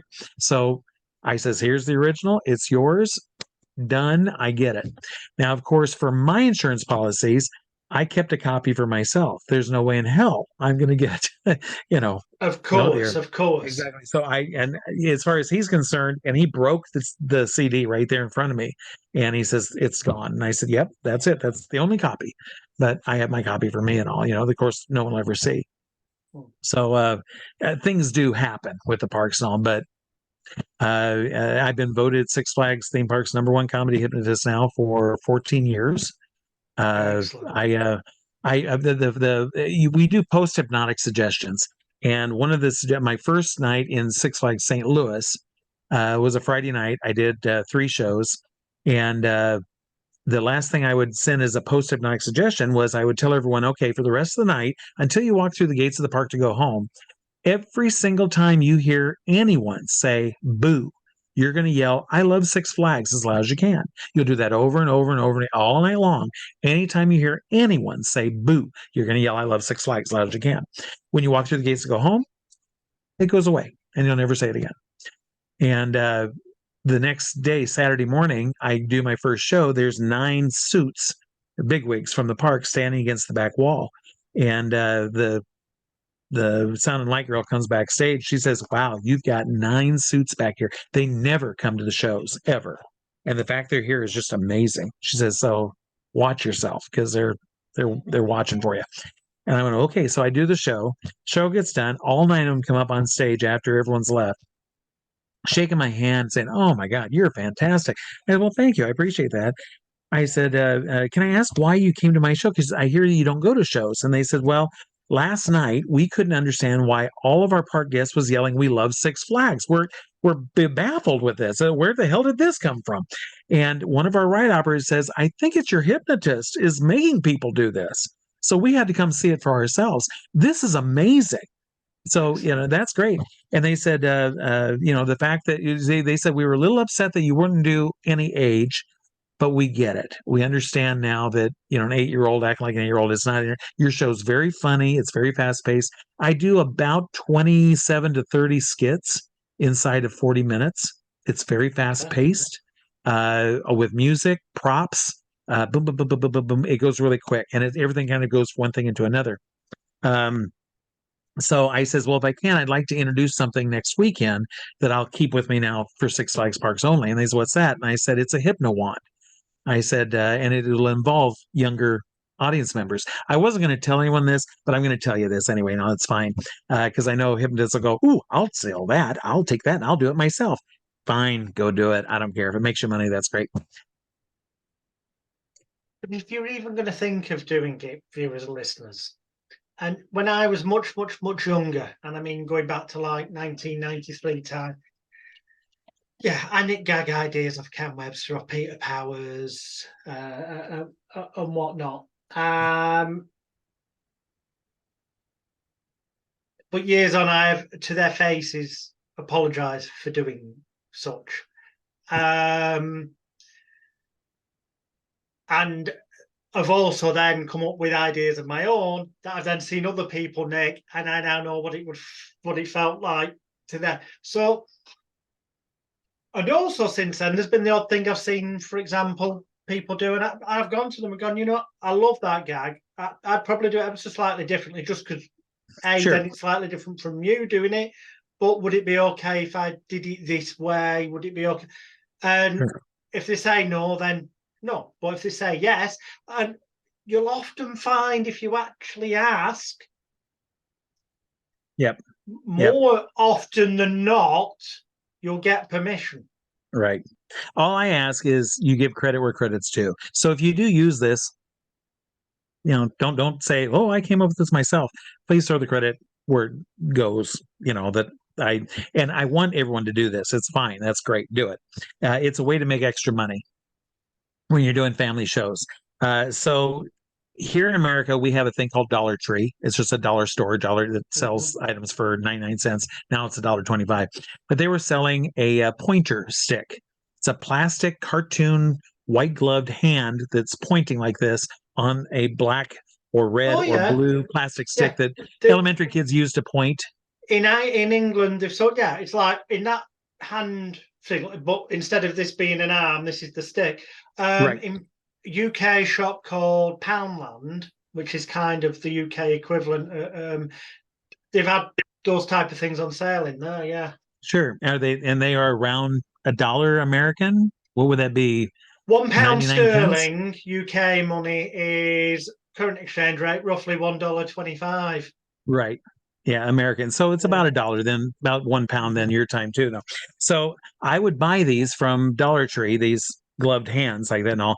And before the show, we would sell them for $5 each with a voiceover saying, if you're under the age of 16 and you'd like to be part of the show, get a hypno wand and you might be part of the show. For just $5, you can be possibly part of the show. Get a hypno wand. So we were selling, I mean, cases and cases, 1,000 people per show. I was selling cases of these things and making $4 profit off each wand that we sold. Nice. Great money.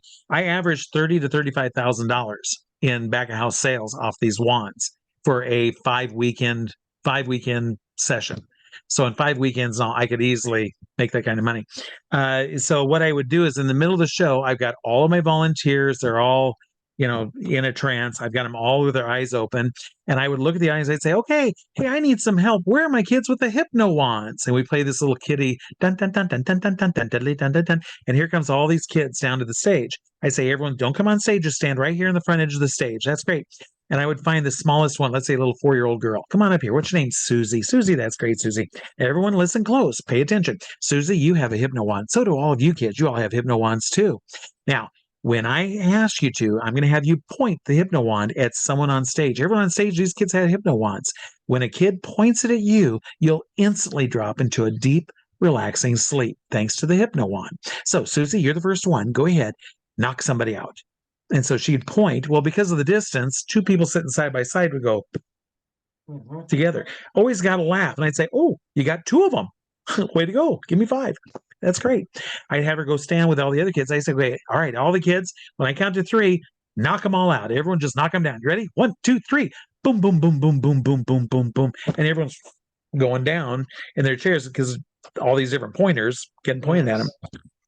And I'd say, that's it. You did a great job. Thank you for helping me. Turn around, take a big bow. All this applause is for you. And they take a bow and they walk back. Parents are like, oh, my, I sold DVDs of the show afterwards because their kid was in the show doing that with a $5 Dollar Tree stick. Okay, great. As they went back to their seats, I'd say, folks, I said, kids, now listen, when you get home tonight, your parents can take the hypno wand. They'll point at you. You'll drop into a deep sleep too. And the parents would laugh. And I'd say, for some reason, I sell more of these hypno wands after the show than before the show. I don't know why. And they got another laugh. And people would come up. I'd have grandparents going, I need 4 of them. Please. Thank you. And we'd sell them. Like you said, they just sold like hotcakes and all. A funny thing with Six Flags, the first weekend I did that, the head of marketing, who had been with Six Flags for 22 years, comes up, little short guy, and he's spitting mad. And he gets in my face and he says, you can't sell these. How dare you sell those? And I said, what do you mean? How dare you sell? He says, you're selling Mickey Mouse hands. We're Six Flags. How dare you sell a Mickey Mouse hand in Six Flags? Okay, I'm a very calm man, but if someone gets in my face, I get upset. And so I put my foot between his 2 feet. I got right up in his face. And I said, how long have you worked for Six Flags? And he says, 22 years merchandising. And I says, I'm going on 45 years of working for this company. And I find it interesting because you see, and I held one of the pointers up. I said, Mickey Mouse on the back of his glove has 3 black stripes. This pointer doesn't have 3 black stripes. This glove belongs to Bugs Bunny, our character for Six Flags. And Bugs Bunny doesn't have 3 black lines. This is Bugs's hand. I find it very interesting that a man who's worked for us for 22 years sees Mickey Mouse on a Bugs Bunny hand. That is amazing to me. And he goes, he walked away. I never saw the man again. He never came to me. He never bothered me. That was it. So again, you have to know your market. You have to know your stuff that way and all, but But it made me great money. So hypno wands, I have since I couldn't get those anymore and all. I found, you know what a Chinese yo-yo is? It's the paper that's all rolled up on a stick, and you flick it, and it extends out and comes back. A Oh, Chinese yo-yo. right. Chinese yo-yo. Oh, So it's just paper that's rolled up on a yeah. stick, like a lollipop stick. And when Yeah. you flick your wrist, the rolled paper unrolls out and comes back. It'll roll Oh, back in. Look it up. You'll see it. It's called a Chinese yeah, yo-yo. well, They make them, they're like 6 inches long or so and all. I found them that were 18 inches long and durable, really nice and all. They were 36 cents a piece. 36 cents for this toy. It isn't just a stick. Now you flick it and it goes out 3 feet and comes back. It's a toy. So I replaced the finger with the Chinese yo-yo at 36 cents for $5 each, making even more money and flicking it. Now people are wanting it because it's a toy, not just a stick. It's a toy that they can flick. And I said, it's a magic wand. Flick it and they go down. Same routine. Kids come up, flick, boom. But now they got this toy they can flick. They can take home with them and all. So it makes, I'm all about merchandising. I would write all of my shows as almost infomercials for the parks because I'd buy different things to sell and then I'd work them into the skits of the show and sell them. So yeah, that's thank Six you for Flags. sharing that. Thank you for Yes. sharing everything, Steve. I've No, just thank you. I know we've gone a long time. I'm three. so sorry. I don't apologize. I was about to apologize to you. I've just looked at the clock and we've been going Yeah, 3 hours. So I'm going to have to kind of bring this to an end. I tell you what, it's yeah. been a joy, a pleasure. Oh, my It's been pleasure getting to meet you and educational talk to you. because I love as you know, I also have a background in magic. And so it's just hearing the stories of some of the famous names that are sadly no longer with us, as Right. well as some of those that are still with us. Yes. But Yep. interesting circumstance. Some amazing stories and tales, and Yeah. some bloody fantastic advice and gold nuggets along the way. For anyone who watches this again or listens again and takes notes, even the stuff that's not hypno related is hypno related in terms of business, in terms of merchandising, in terms of Sure. Sure. audiences and the business side of stuff. So thank you so much for sharing. No, thank you. If I can, I'm going to leave you with one last quick story, if I can. Yeah, please. Yeah, of And course. I'm going to throw a little plug in and all. Yeah, please I'm do. retired now. I retired from Las Vegas after 30 years, 2 shows a night, 6 nights a week. I retired, moved back to the family farm here in Altoona, Iowa, in the Midwest. I'm opening an indoor mini golf. That's themed after an old amusement park that used to be here in town called Riverview Park. We've got a 12-foot Ferris wheel, the haunted house, mirror maze, bumper cars, the wild mouse. It's all in miniature golf form and 2 birthday party rooms. I'll be opening that here in the next month and a half or so, and all in a 5,000 square foot indoor facility. I have written a book. I am putting together a new one-man show. The first book of 4 I've already released. I released it a year and a half, 2 years ago, called TBSB. It is myself and 3 friends that I grew up with here in the Midwest, and it's my beginning, how I got into magic and all the funny stories that between my 3 magic friends and I, which was Terry, Ben, Steve, and Bill. That's TBSB. That's what it all stands for. And I sold those out quite a bit now. I've got a new book that I'm about to release here this fall called Pinch Me. And I've been blessed to be able to work with over 80 celebrities over the years, from Ella Fitzgerald to Jerry Lewis, Britney Spears, Paula Abdul. The list goes on and on. Louis Anderson, just a lot of different people in the entertainment business, celebrities and all that I've had a chance to work with, be with. And I tell all these different stories of all my interactions with Cool. these folks and what's happened behind the scenes type things of what these people were like and so forth and all. Then I'm releasing after that a book called Magically Pinch Me. And it's all of the stories of how I got from Iowa to Las Vegas, in a lot more in depth, all the magicians that I've met over the years and backstories with all of them, including Chris Angel and all that. And then the fourth and final book is, I haven't got a title yet and all, but it's on my touring life. And it's all 18 years of touring all over the United States, Canada, Mexico.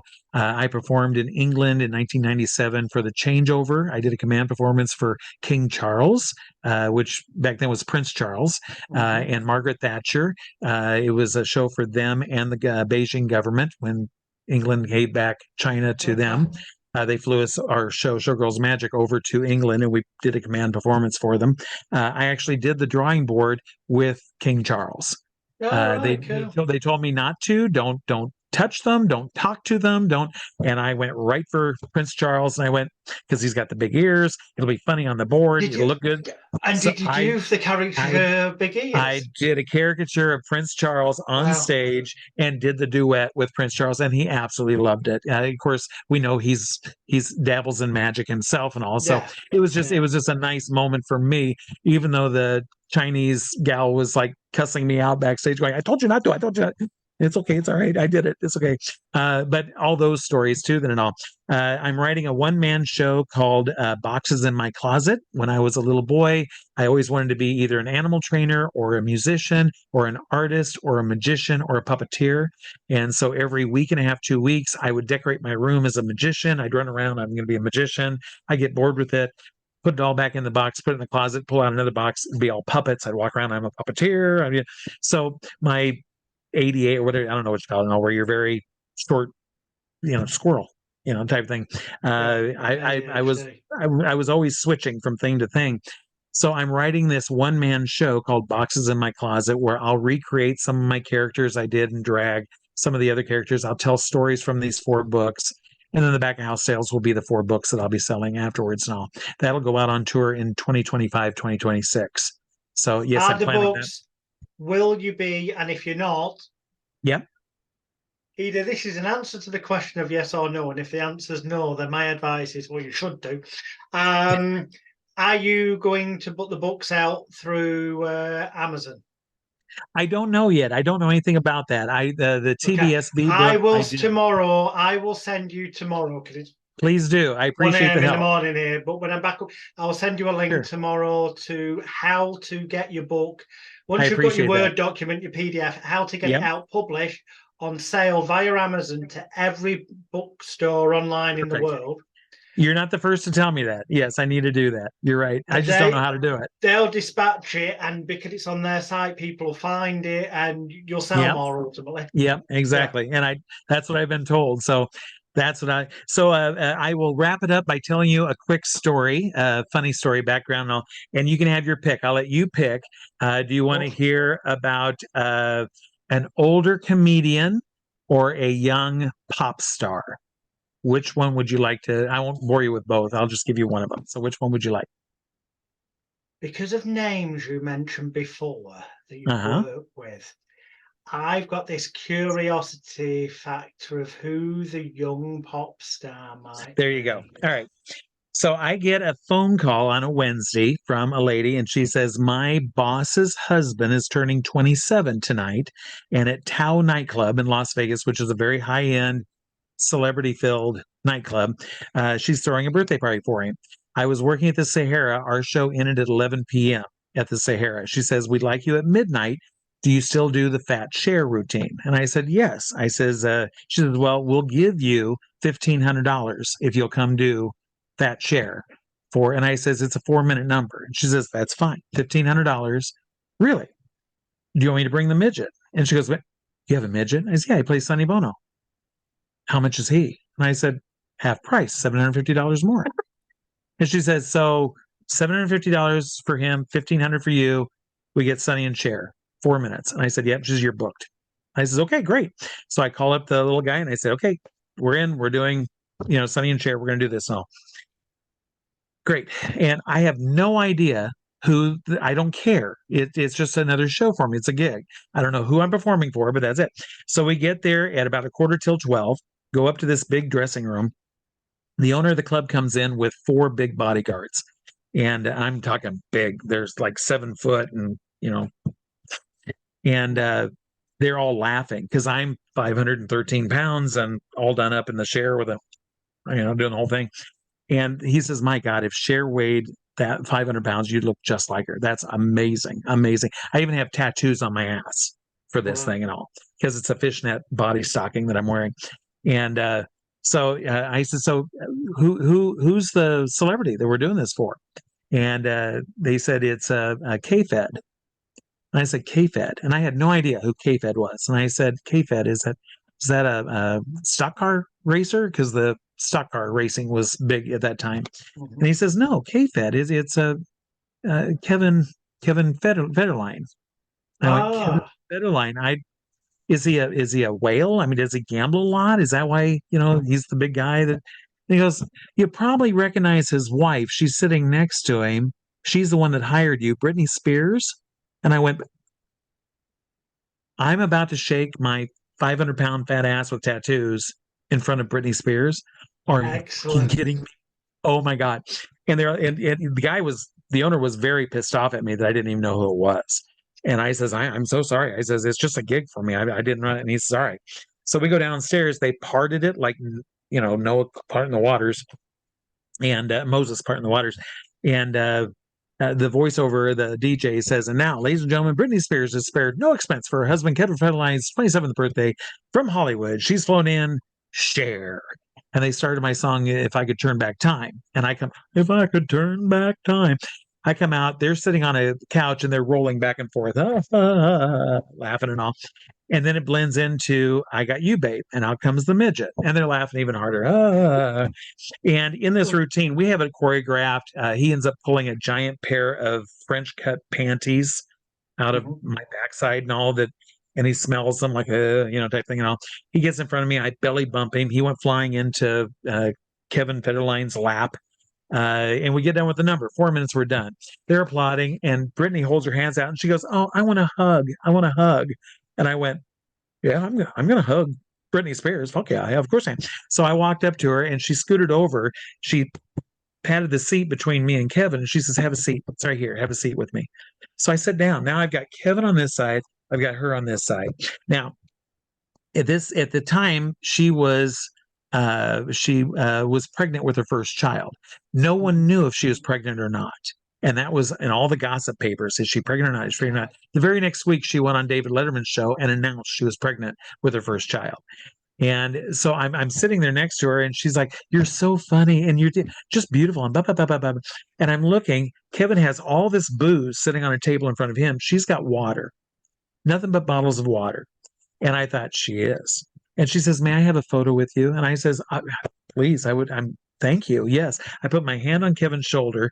The little guy is sitting next to Kevin on the other side. I put my arm around Britney Spears, and I got my hand around her stomach, and I went boom, boom with my hand, boom, boom. And her face went boom and looked right at me. And we're just nose to nose. And I said, "You are, aren't you, sweetheart?" Very quiet. And she looks at me and she says, "Yes, but please don't tell anybody." And I says, "Well, I saw you drinking water, so I assumed you were." I says, "That's good." She says, "Well, I want to be a good mommy." And I says, "That's what good mommies do. You're doing a great job." She says, "Oh, you're so sweet." We took the photo. She gave me another hug, another kiss, and I left. 20 minutes later, I was out of makeup, sitting in an all-night cafe, eating a $2.99 steak and egg breakfast, going, "You know what?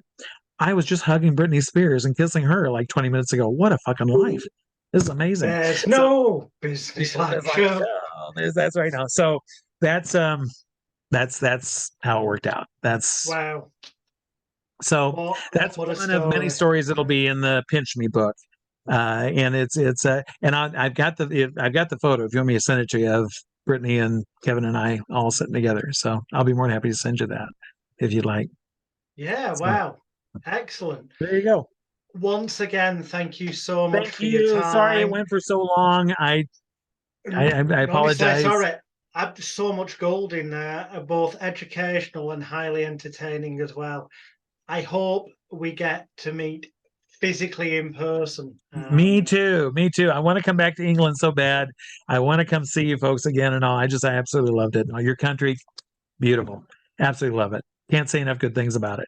Well, thank you once again. And viewers and listeners, please like this video or the podcast, make comments below, share it far and wide, and below this, whether it's the video or audio version, you will see links to videos that will be on YouTube that I'm sending you to, where you can go and see Tiny Bubbles, Bonnie Bitch, Steve Daly at work doing what he stroke she does and has done best for many years, and also of course links to social media and whatnot will be there for any future bookings, albeit that it seems that you have the most amazing ability of just I've been very lucky to be able to go from one thing to another. And I do need to point out one last thing real quick, and all that is I had gastric bypass surgery 2.5 years ago. I've dropped 250 pounds so far. So if you see any photos of me now, I'm not like I was back then. And so don't be surprised if you're like, wait a minute, he was this big and now I don't get it. But it definitely is. It definitely is you. It is him. It is him, viewers. It's me. It's me. Thank you so much, everyone, for tuning in. That's been another amazing edition of Hypnosis Week.